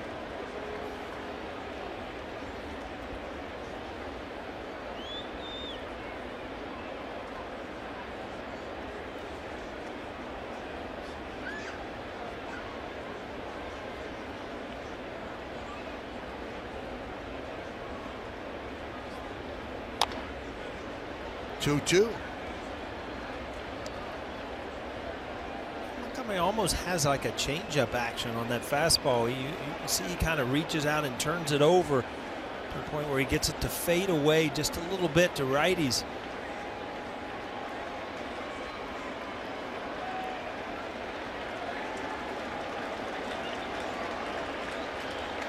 Swing and a miss in the dirt. Romine gets a angle and throws to first. And a 1-2-3 inning for Montgomery. All right, we're going to the bottom of the 6th. 2-2. Delta keep climbing. And by Toyota, the official hybrid vehicle of the New York Yankees. All right, we go to the bottom of the 6th inning. It's a 2-2 game here at the stadium. Big crowd in the Bronx. And they've watched a duel of two really good young pitchers. It'll be Hicks, Judge, and Holiday.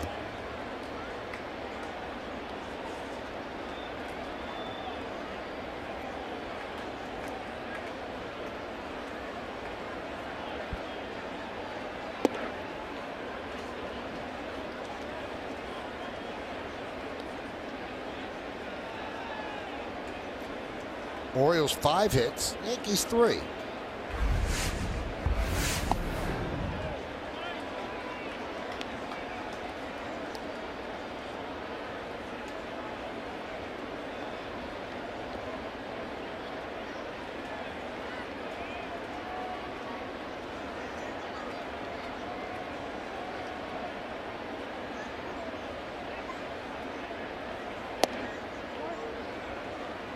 Two and one.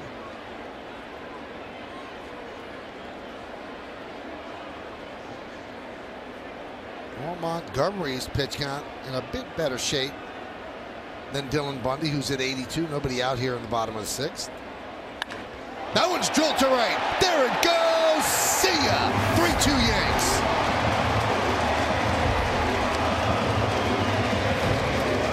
Wow, the judges' chambers received a ball and some seats out there. I'll tell you what a great at-bat. Hicks took the 2-1 changeup, and then he sat on that one and got another one. Just hammered it out into the judges' chambers in right center field.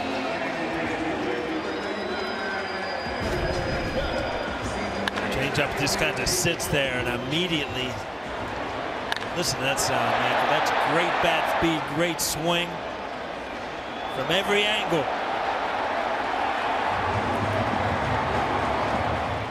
Here's Judge.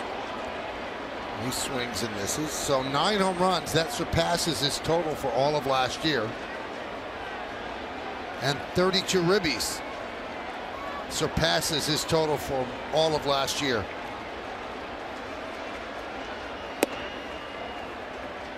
It's amazing that Joe Girardi always says that the problems of too many people work themselves out, and it's given all 3 of these guys opportunity to come to the ballpark and know that you're in the lineup with Ellsbury gone. All 3 of them playing well.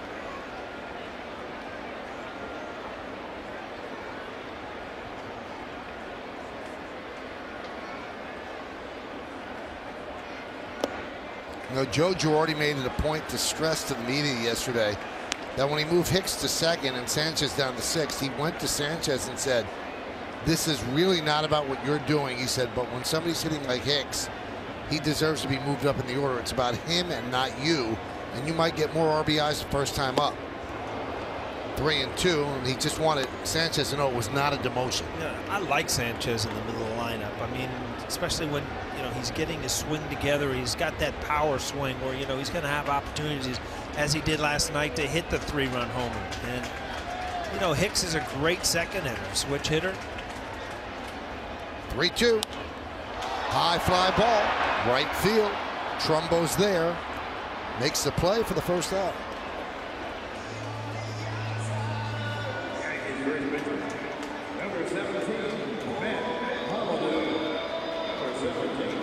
Meredith has more about Gary Sanchez and the lineup change.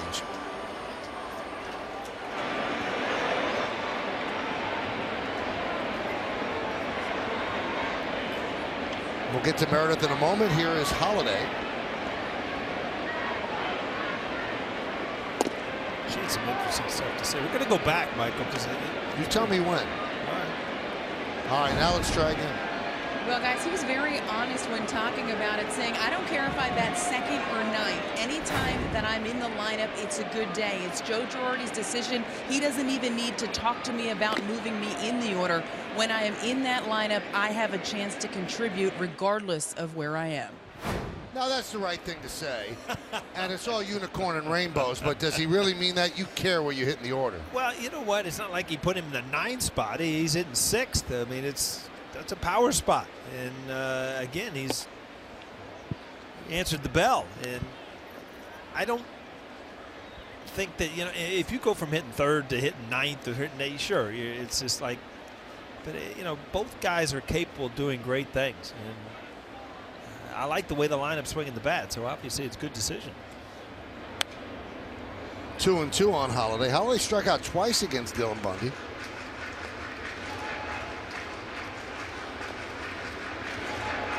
Unicorns and rainbows. Yeah. That's where everything's perfect. Perfect. Yeah.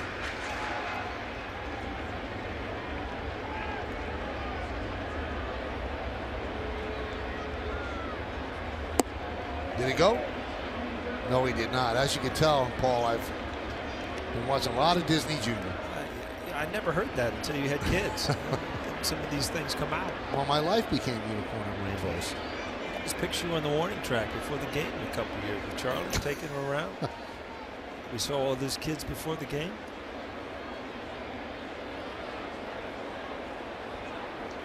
Three-2. Loop to right field, going to be a tough play for Trumbo. Slides and he can't make the play. It's a single for Holiday. Goes off Trumbo's leg, and I tell you what, if it doesn't go off Scope's leg, that ball ends up over in center field, and that Matt Holliday's probably at second base. You could tell off the bat this was going to be a tough play. Michael did everything he could, and watch, he kind of kick saves it. And it went right off of Scope's leg. Doink. I think the exit velo on that was 68 miles per hour. It wasn't real high. Got past the speed limit. That was right, about it. But it counts the same as the one that was 119. Tell you what, if you're in a slump, it counts more. Believe me. Here's Castro. Home run to right center in the 2nd inning. So 2 home runs against Bundy. Yankees lead 3-2. We're on the bottom of the 6th.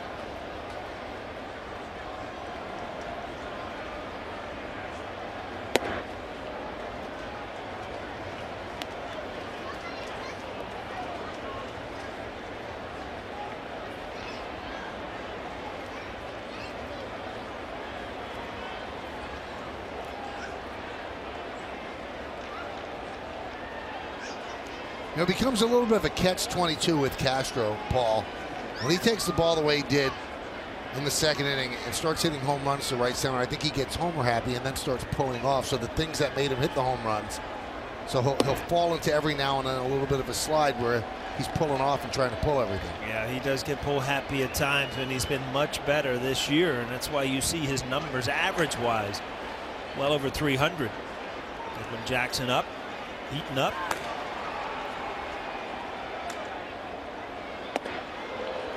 3-0. See, Bundy has made an adjustment. I mean, first 2 times up, trying to get Castro out away, and then Castro made an adjustment, went deep to right center field, and then all of a sudden everything's inside. Roger McDowell, ex-Met, a fine pitching coach from what I hear.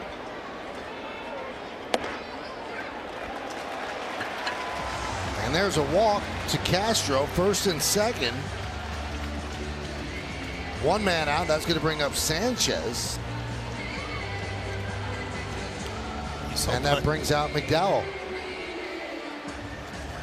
This Carpet telecast presented by authority of the New York Yankees and may not be reproduced or retransmitted in any form, and the accounts and descriptions of this game may not be disseminated without the express written consent of the New York Yankees.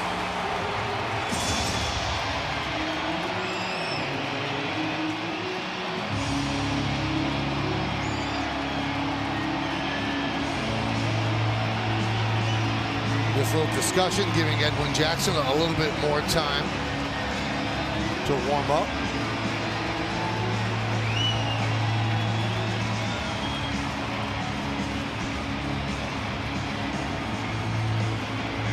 McDowell, one of the better sinkers in baseball in his time.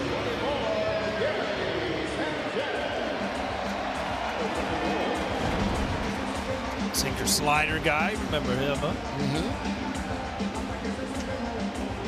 So big spot for Sanchez. Give his pitching staff a little more breathing room. Right now it's 3-2 first and second, one man out.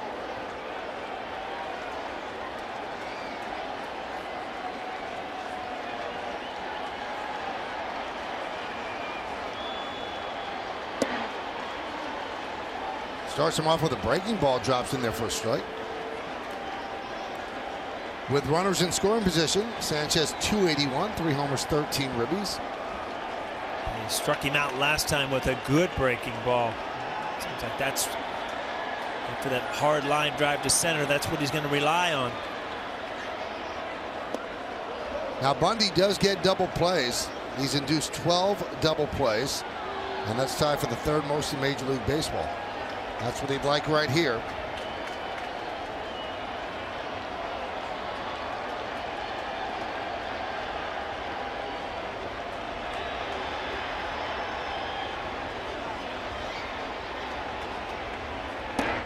Did he go? Yes, he did. So Sanchez down on strikes. Chased the pitch out of the zone. Every once in a while you see him take that pitch, looks nice and calm, and then every once in a while he'll kind of jump, hip flies open, he kind of swings it, check swings at that ball out of the strike zone. But he's so close. Every once in a while he's flying open. That causes you to, you know, make a quicker decision. Can't wait on the ball as long. There's a strike to Didi Gregorius, who's 0 for 2. Remember, he has a 10-game hitting streak coming into this one. Good opportunity for the Yankees here. Didi's had a couple good at bats. The guy over last time, hot hitter, big situation in the game.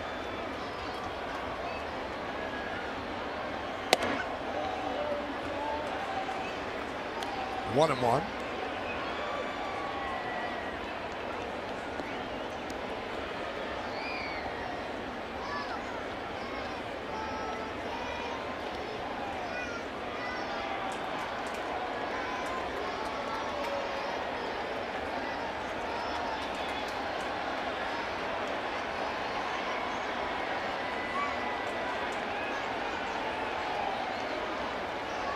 And the 1-1 pitch. Popped up. Let's see if it stays in play. Davis makes the play for the final out, so Bundy escaped further trouble. But Aaron Hicks, who's just having the season of his career, continues blasting a changeup into the judges' chambers. The verdict, Yankees 3, Orioles 2. Of Commerce. Well, after a 2-run homer, Jordan Montgomery settled down. Received 7 strikeouts so far, and most of them on that good curveball. Another good start for Montgomery in his young career. A game changer.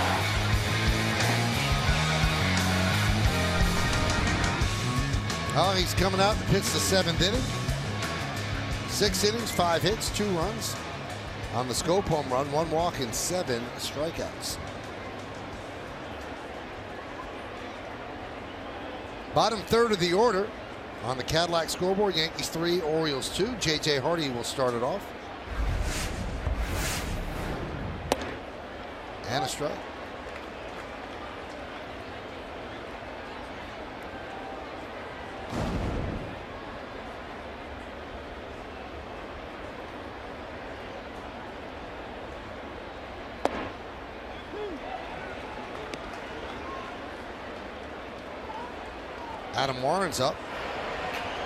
We're Which means Montgomery better have a clean inning if he wants to get through this 7th.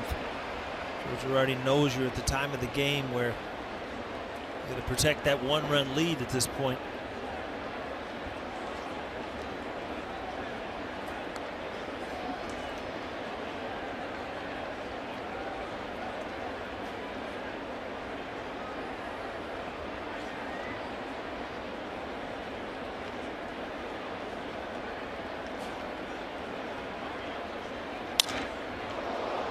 Broken bat. Montgomery fields.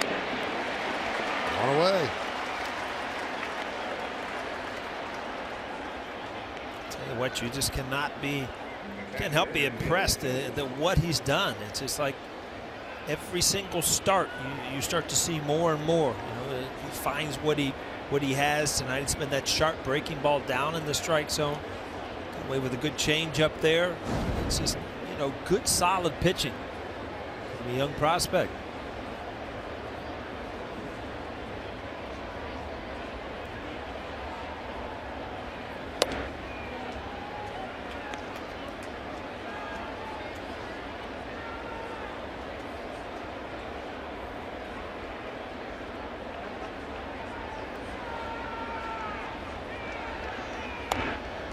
Nub to first base, going to be a very tough play. Holiday field flips to Montgomery, makes the play. I think Holiday's game plan is just to barehand everything over there. This is the second or third ball he's had. He doesn't want to go to the glove and try to get it out. Just barehand it and flip it. This is like a pool cue. It's spinning all over the place. And Montgomery got off the mound quickly, got to the bag ahead of Joseph. By getting there quickly, it makes Holiday's play a lot easier to not have to feed it ahead, pretty much right at the bag.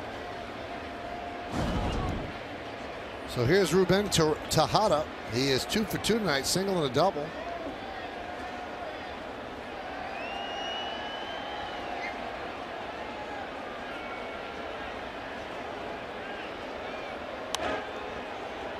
Squib foul.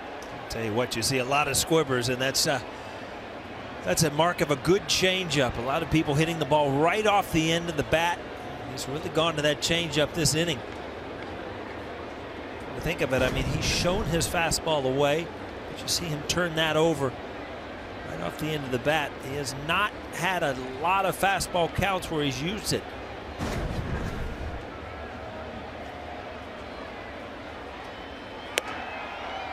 That's what you like to see, you know, just to show that fastball up out of the strike zone where you're not going to get hurt.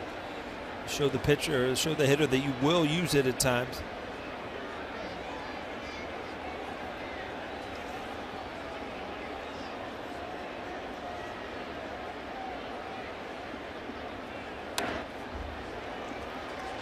Again, that curveball up in the strike zone a little bit just does not have the break that the one down does tonight. Don't mind knows it. Maybe go for the one in the dirt here. Try to get a swing and a miss. What do you think, Michael? Another curveball? Why not?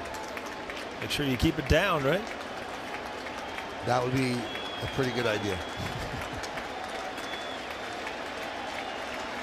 Yes, he wants it in the dirt.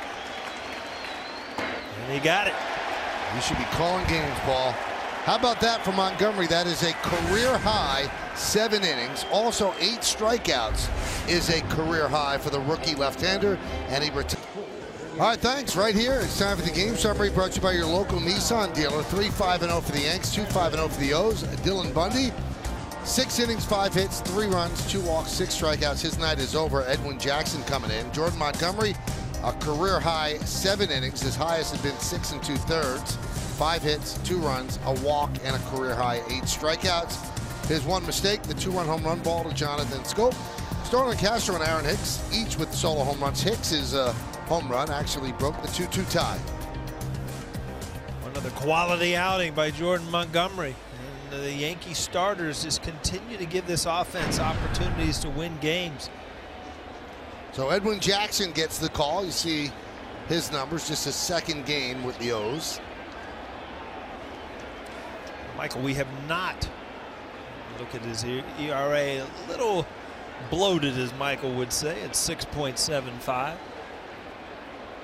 Cadillac scoreboard shows the Yankees winning 3-2. Edwin was signed by the Orioles as a minor league free agent on April 7th of this year. He pitched for both the Marlins and the Padres last year. So he has now pitched, Paul, for 12 big league teams.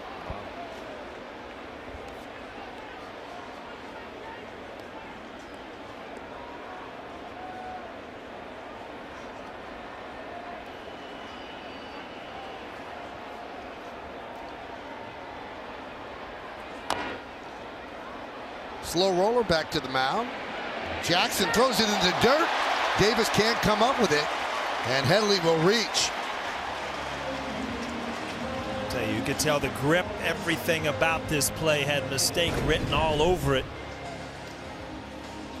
Another little squibber back to the mound. Jackson hasn't come up with it clean, and then just lawn darts it over there to first base. Davis can't pick it. And Davis is a good first baseman. Just an awkward hop, came up on him, couldn't make the play. So that's an E1. Let's see the Yankees play for one here and have Romine bunt. They're up 3-2, bottom of the 7th.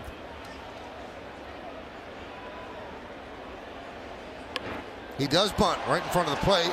Joseph Fields sacrifice 2-3 as Headley moves to scoring position, and we move to Bob Lorenz for more info.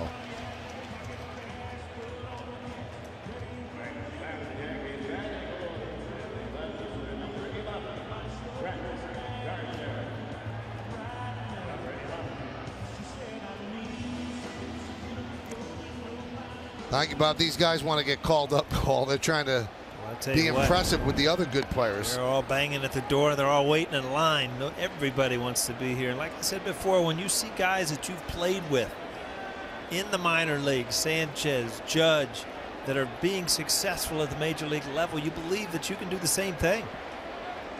And Montgomery. And Gardner tries to bunt, bunts it foul. Not sure if it got his hand. Yankees are 0 for 6 tonight with runners in scoring position. I thought that was a great call by Joe Girardi. Romine, up in a close game, put the bunt sign on, let something positive come out of it. Great bunt, move Headley over, give an opportunity to Gardner, who's your everyday player, to drive in the run.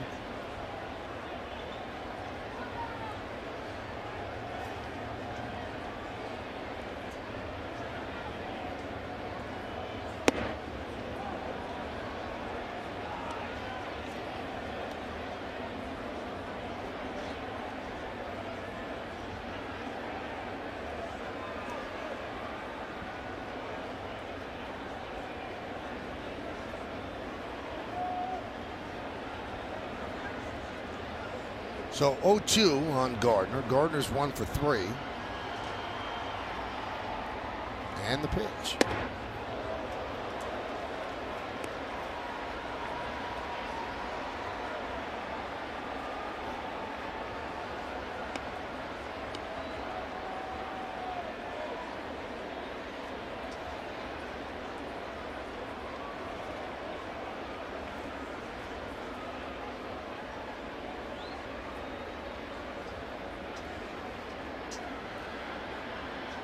And the pitch outside, 2-2. Gardner doubled in the first, back to the mound in the third, and a fly ball right in the 5th. Well, if you break Gardner, you've seen 4 pitches, and everything's been hard. A hard slider, pitch 1, and then 3 fastballs. So you start speeding things up in your mind. Even on the breaking ball, it was a hard, sharp breaker. Nothing really off speed. 2-2. Grounded sharply to Davis. Steps on the bag, moving to third is Headley. 2 outs. You got that slider and hit it hard, just right at Davis.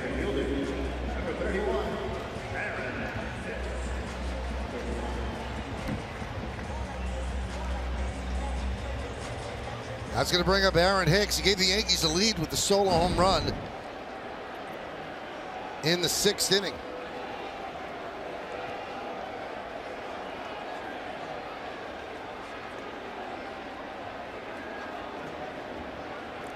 Headley leads off third with 2 outs. Jackson deals.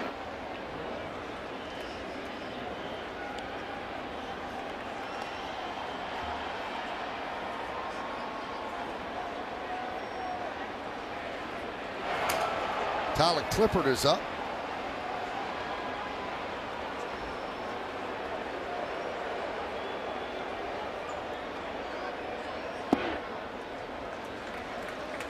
Two and 0. Judge on deck.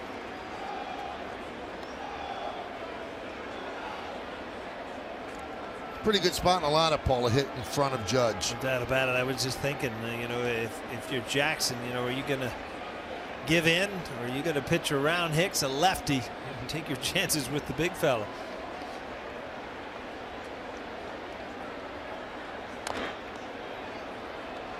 Two and 1.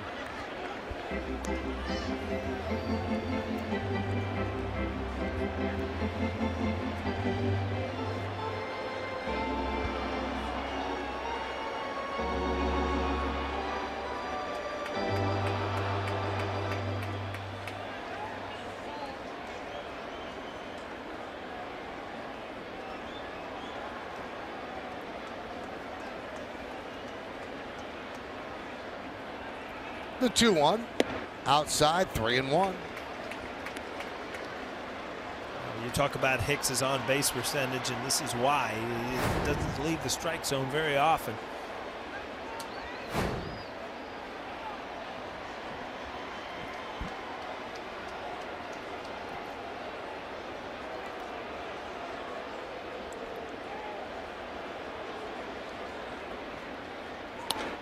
High drive, right field, going back, Trumbo, looking up, see ya! A 2-run home run for Aaron Hicks, his second of the game.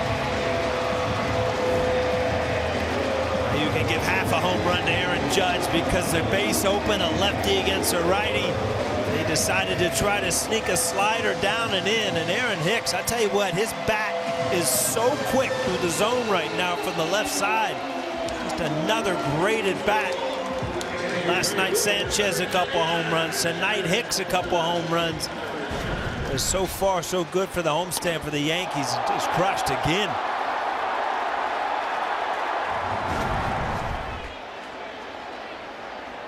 Third career multi-home run game for Hicks, the second this season. Here's Judge.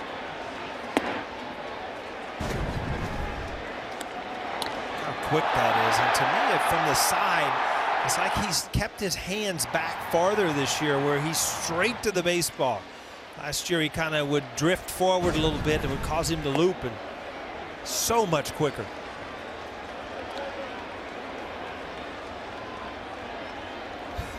Whoever that was just touched his head and burned his finger. Yeah, he said, this is too hot.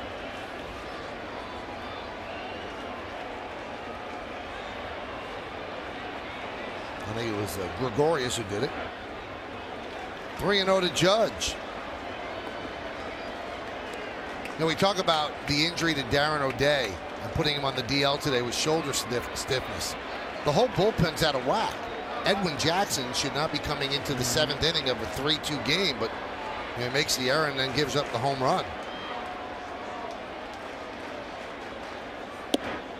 And Judge works a walk because when you've got Britton and you see the guy they put on the roster because of the injury to O'Day, you've got Stephon Crichton, and he's warming up right now. But if you've got Britton, Paul, then you've got Brock in the 8th, and you've got O'Day in the 7th, and it's like with the Yankee injury to Chapman.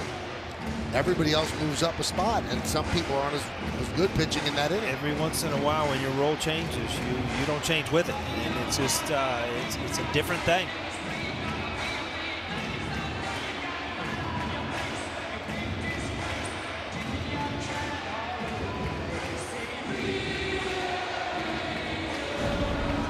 So a quick trip to the mound by Roger McDowell, and here is Matt Holliday.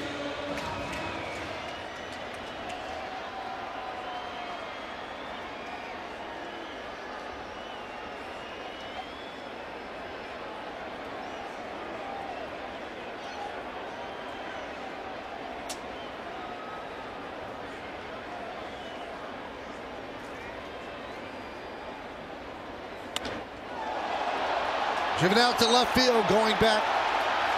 Rickard, and he's getting the plate off the wall. Judge rounding third. He's coming home. Here's the throw. He's safe. RBI double for Holiday. Yankees lead 6-2. Again, head first into home plate, but a scorcher for Matt Holiday, and Aaron Judge coming around. Asada took a chance. Made the defense make everything right, and what happened is you've got an overthrown cutoff man here, which takes a little more time. It allows Aaron Judge to score.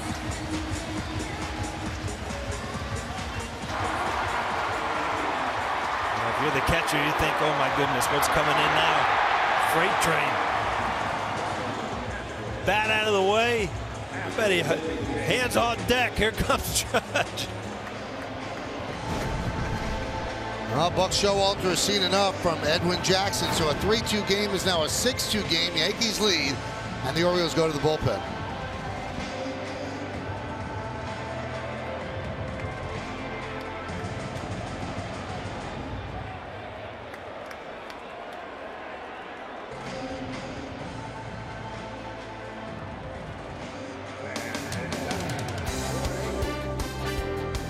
Double, you see. Well, gets back. Adam Jones gets to it, but here's the key. He overthrows Hardy, and that extra time allows Aaron Judge to get into home plate. If you hit Hardy, a quicker throw, boom, comes from him. You've got a much closer play. But by airmailing that first cutoff man, it's a longer throw. Takes too much time. So Jackson's out. Stephon Creighton comes in. And he'll face Sterling Castro with Holiday at second. So the Yankees up 6-2.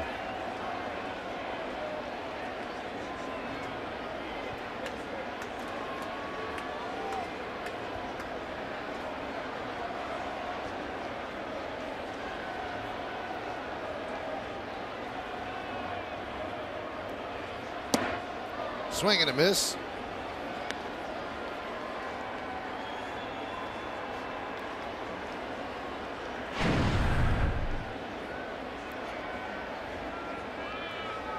A lot of hits in 8 1/3 innings. 16. Grounded and grabbed there by Tejada. Gets to his feet, fires to retire Castro. But the Yankees get 3 runs in this inning, and they get 2 home runs for Aaron Hicks tonight. Yeah, that was the first one in the 6th inning, a solo shot. This was doubly good, a 2-run shot. Yankees lead this one 6-2.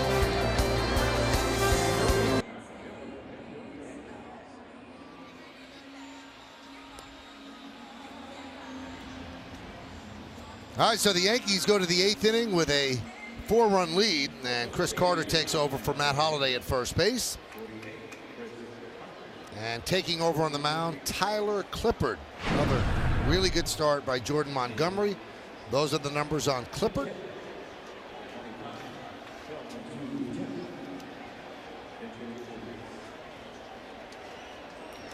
Last time Clippard pitched was in Toronto, and he gave up. Turned out to be the game-winning home run. Hyun-Soo Kim pinch hitting for Joey Rickard. The lefty against the righty Clippard. Foul back.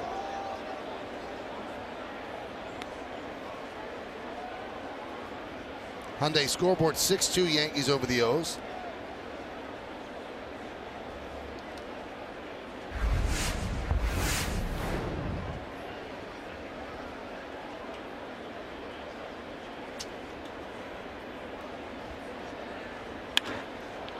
Lofted to left field, backing up Gardner. He's there.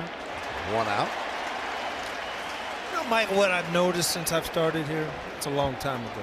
You get a much better read on the fly balls. You're a better outfielder than you used to be. You used to say driven, you know, lofted, right off the bat. Now you're getting good reads on the ball. Yeah, it only took 26 years, Paul. Look, you know what? It's better than never getting it. You're just getting good reads now. Don't lose them in the sun. Nothing of it's going wrong. Thank you. That means a lot. Here's Trey Mancini.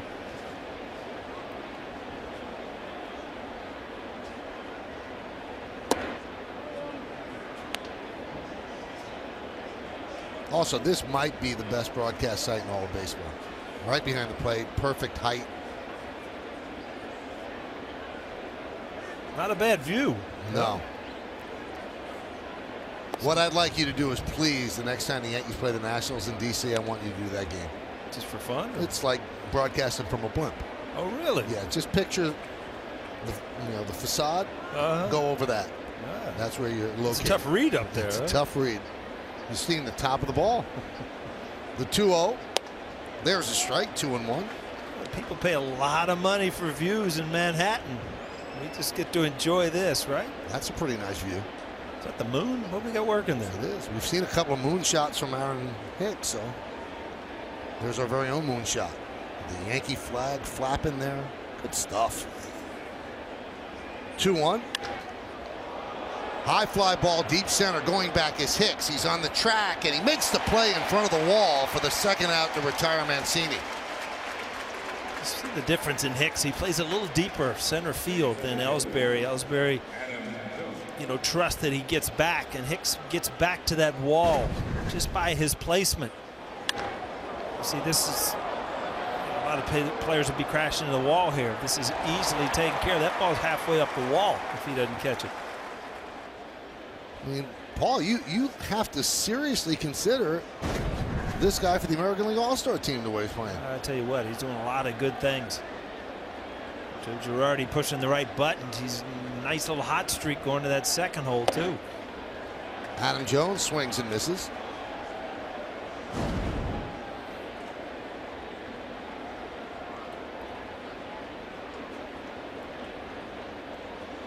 Now, in case you missed the pregame show and the start of our game, Masahiro Tanaka has been pushed to Monday. He will make the start in Anaheim against the Angels. Will not start on Sunday against the Orioles, just giving him the extra day. And now the natural question, well, who's starting? Don't know. The Yankees said it's according to how these games go. Could be a guy from AAA. Could be they'll make the start from right here. So if they don't have to use Chad Green tomorrow, maybe they go with him.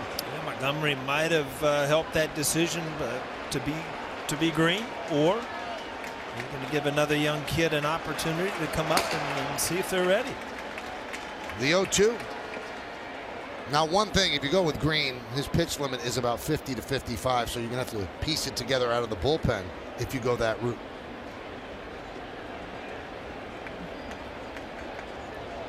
Joe actually said yesterday with Green, the most they would push him to is 60. So how long is that? That's sure. kind of setting up to really burn your bullpen Yes. up. It really is. That one is ripped into center field. Hicks coming on, and he makes the play, doing it all. Nice play by Aaron Hicks. Took it right off the grass to complete a 1-2-3 inning. Backhand, right in the pocket. We go to the bottom of the 8th.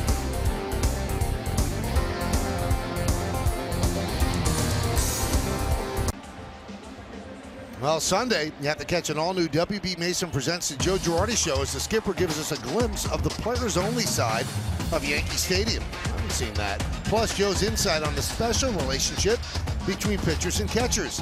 That's Sunday at 5, only on Yes. Hyun-Soo Kim had pinch hit for Rickard, so Kim stays in left. Hyundai scoreboard 6-2 Yankees over the O's. We're in the bottom of the 8th. Gary Sanchez against Crichton. And he takes a strike. Jonathan Holder is up in the Yankee bullpen.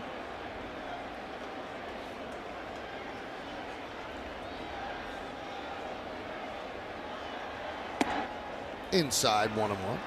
Sanchez had a double over the head of Jones in the second. There's Holder. Came around to score. And it's his birthday tonight. And then he struck out the next 2 times.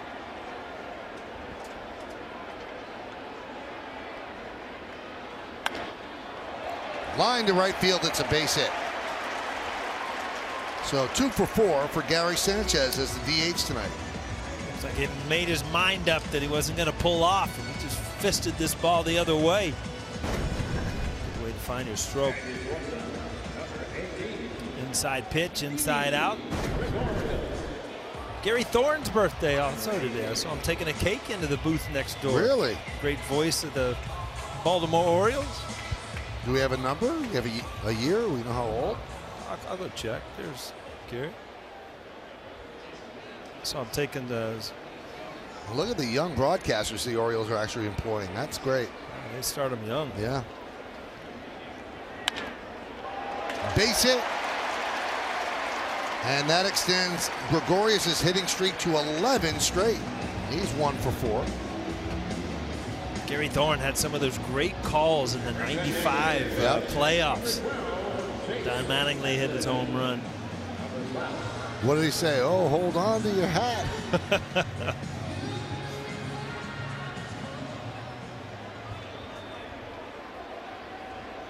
Here's Headley.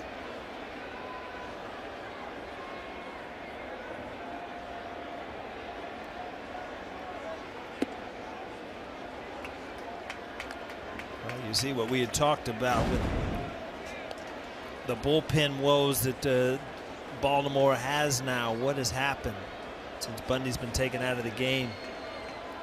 A run scored. Now they're at it again. It's just it's a sore spot for the Orioles right now because 2 of their studs are on the disabled list. I'm going to shock you right now. Really?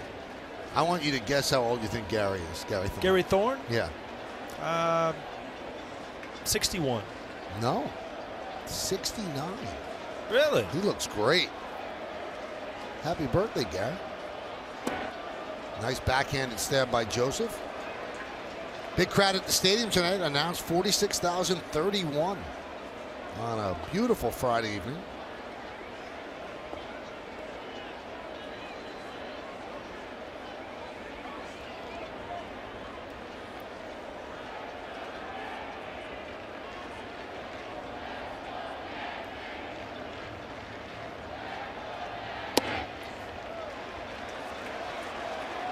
So a walk to Headley to load the bases. Now to honor his birthday, here's the Mattingly call. Let's listen to Gary Thorne.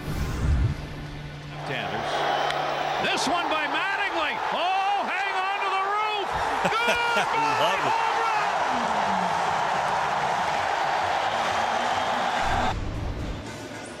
it. Great call. Great moment. Oh, was it? Fun. The only thing that wasn't fun is how that series ended. Everything else was great. I think Buck still thinks about the way that series ended. Yeah, that was Buck's last managing night here in New York, wasn't it?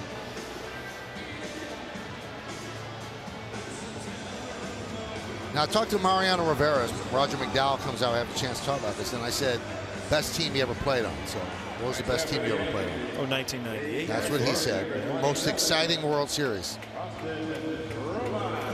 For me, 2000 was a lot of fun because it was against the Mets. Excitement, those 3 games at home of 2001 were as exciting as it gets. That's exactly what he said. The 2001 World Series was the most exciting World Series. You know, those 3 games are what I remember about that World Series. Infield is in for Romine, and he gets one through for a base hit. Sanchez scores. Here comes Gregorius. Throw is cut off. The throw to third, and they'll get Headley at third for the first out, but a 2-run single for Romine, and it's 8-2 Yanks. And that just started on a positive play. I look back at him, you know, just sacrifice bunting and doing something positive at the plate. Now you get an opportunity. Infield in. You find a hole. I mean, this is a big night for Romine, and again, looks like Montgomery will be 3-0 with him behind the plate.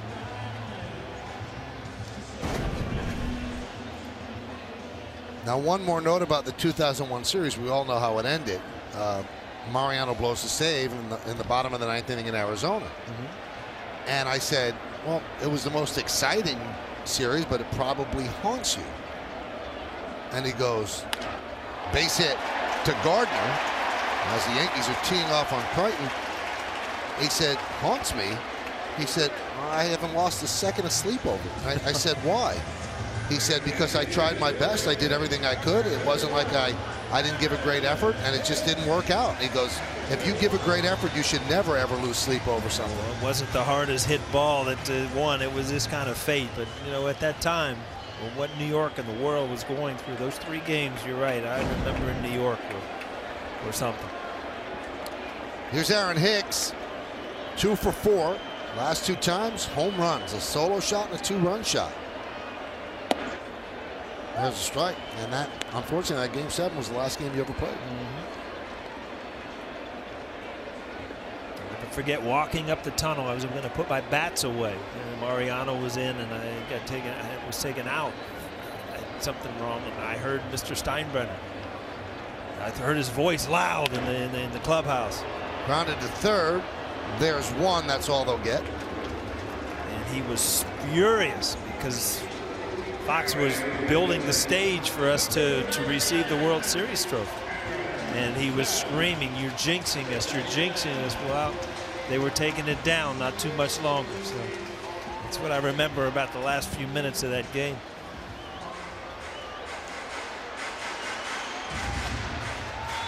Here's Aaron Judge. Judge is 0 for 3 with a walk and a run scored. He had 3 hits yesterday, 0 for 3 tonight. Romine's at third. Hicks is at first. Yankees lead 8-2, bottom of the 8th. There's a strike.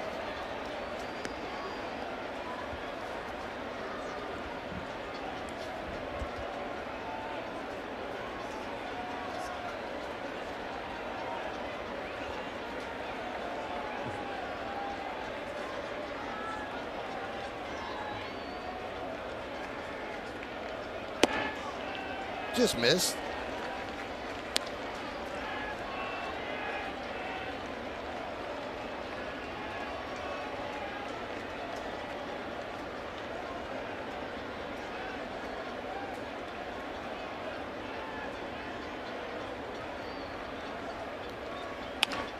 Hit sharply in the hole, backhanded by Hardy, goes to second, and they get the force. What a play by Hardy, taking a base hit and an RBI away from Judge.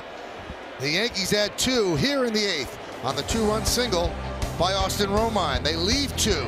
We go to the 9th. The Yankees try to nail it down. They're up by 6. Well, tonight, after the final out, stay tuned for the WB Mason postgame and get highlights and analysis of this game, plus get thoughts from Joe Girardi with the manager's report. All that and more to come right here on Yes. Boy, traffic really moving in front of the stadium. Wasn't moving last night when we left, was it? Yeah, the Deegan was backed up for some reason. All right, so Jonathan Holder on his 24th birthday gets to pitch in a big league game.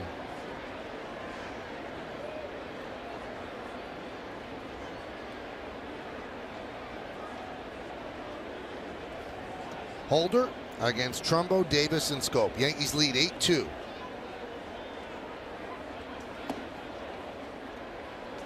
One 1-0. Bottom of the 8th inning in Boston. Detroit leads the Red Sox 3-2. So if both of these scores hold up, the lead goes to 4 over the Red Sox and 4.5 over the Orioles. The Yankees continue to play well at home, and it just it's so important. I hate to go over the same things over and over again, but boy, when you play well at home, you can make hay. Even in the American League East, you see that. Top to bottom, a lot of good teams. It's kind of been in a home and away series. Baltimore beating the Yankees 2 out of 3 at Camden Yards not too long ago, and now the Yankees look like they're going to get off to a good start in this series at home. 3-1 on Trumbo. Obviously, Baltimore needs base runners. Trumbo's 0 for 3 tonight. Strikeout, ground ball, and a fly ball. Holder deals. 3-2.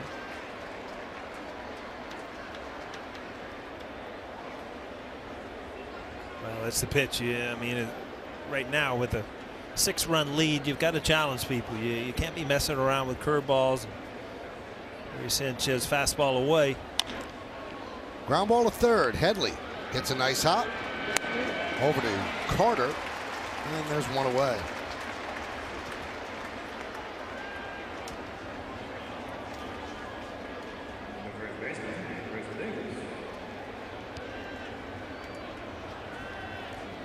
One down. Here's Chris Davis. Davis walked and scored on the Scope home run, so After an inning and a half, the Orioles led 2-0, but the Yankees have scored 8 unanswered runs.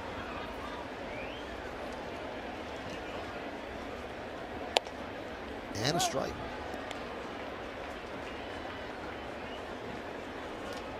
The second inning, it was a 2-2 game all the way to the bottom of the 6th.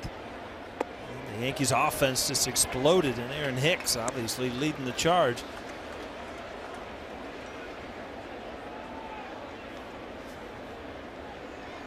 Nice play in center, 2 home runs. Big part of 8-2 Yankees lead. Pitch outside to Davis, 1-2. And you're voting for him for the All-Star game. You know, I've got to be honest, I don't even know if he's on the ballot. I'm not quite sure. But he could be chosen by the managers. Yeah. No, the managers. Yeah. I'd have to get a look at the ballot because he was not the starting right fielder. He's only getting everyday playing time because he's gotten hot, and also the injury to Ellsbury.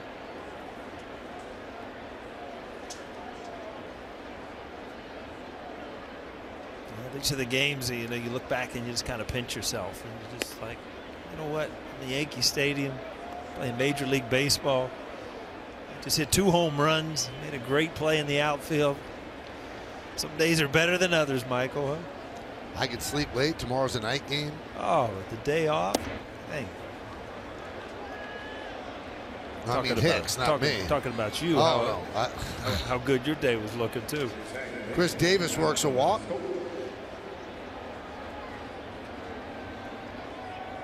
And here's Scope. And we checked, and Hicks is not on the All-Star ballot, so he's going to have to be written in, which is very difficult, or be chosen by the league. Red Sox have tied the Tigers in the bottom of the 8th inning at Fenway, so that's 3-3.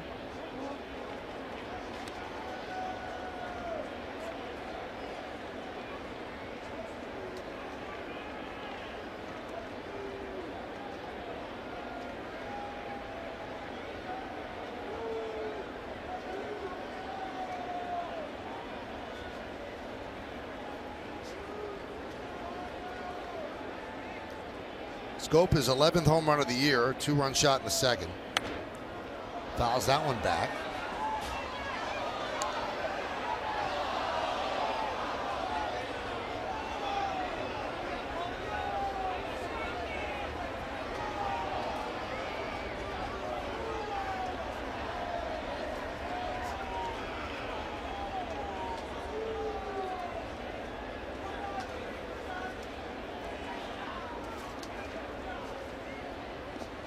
That one gets away from Romine, and Davis will scoot to second.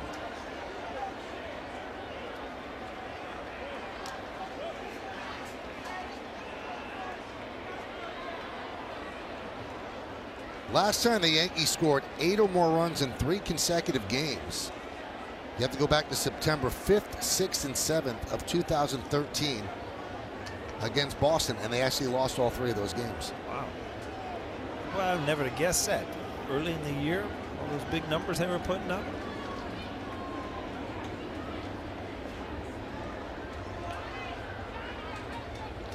This is the 19th game this season the Yankees have scored 8 or more runs, and that's the most in Major League Baseball.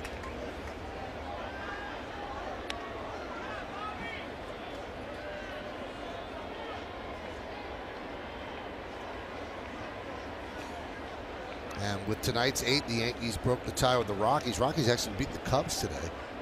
Rockies continue to surprise.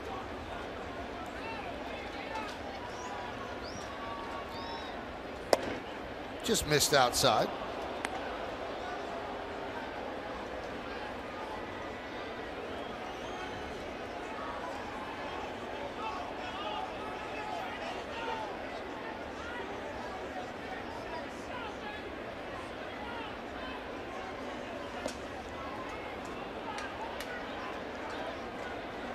And 3-2.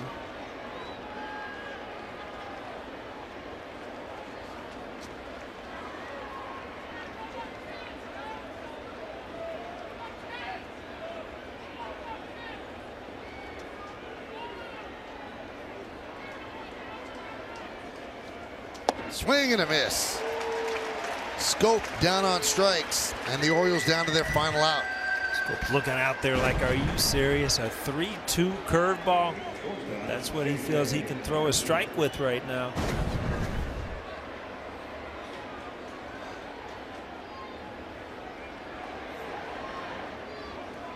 And here's J.J. Hardy, singled in the second, grounded to third in the fourth, back to the mound in the seventh.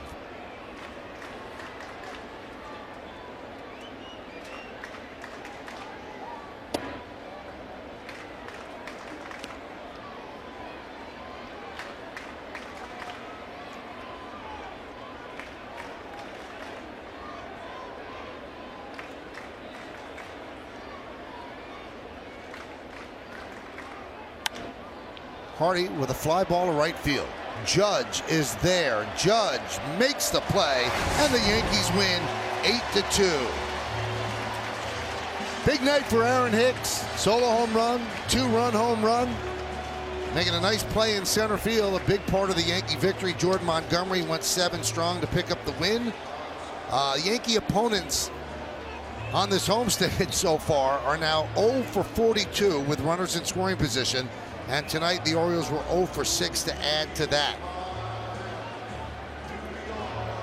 Pretty amazing stuff as the Yankees win, and they go up 4.5 games over the Orioles, and we'll wait on what the Red Sox do against the Tigers. We have more to do from here at the stadium. Stick around. Yankees win this one 8-2.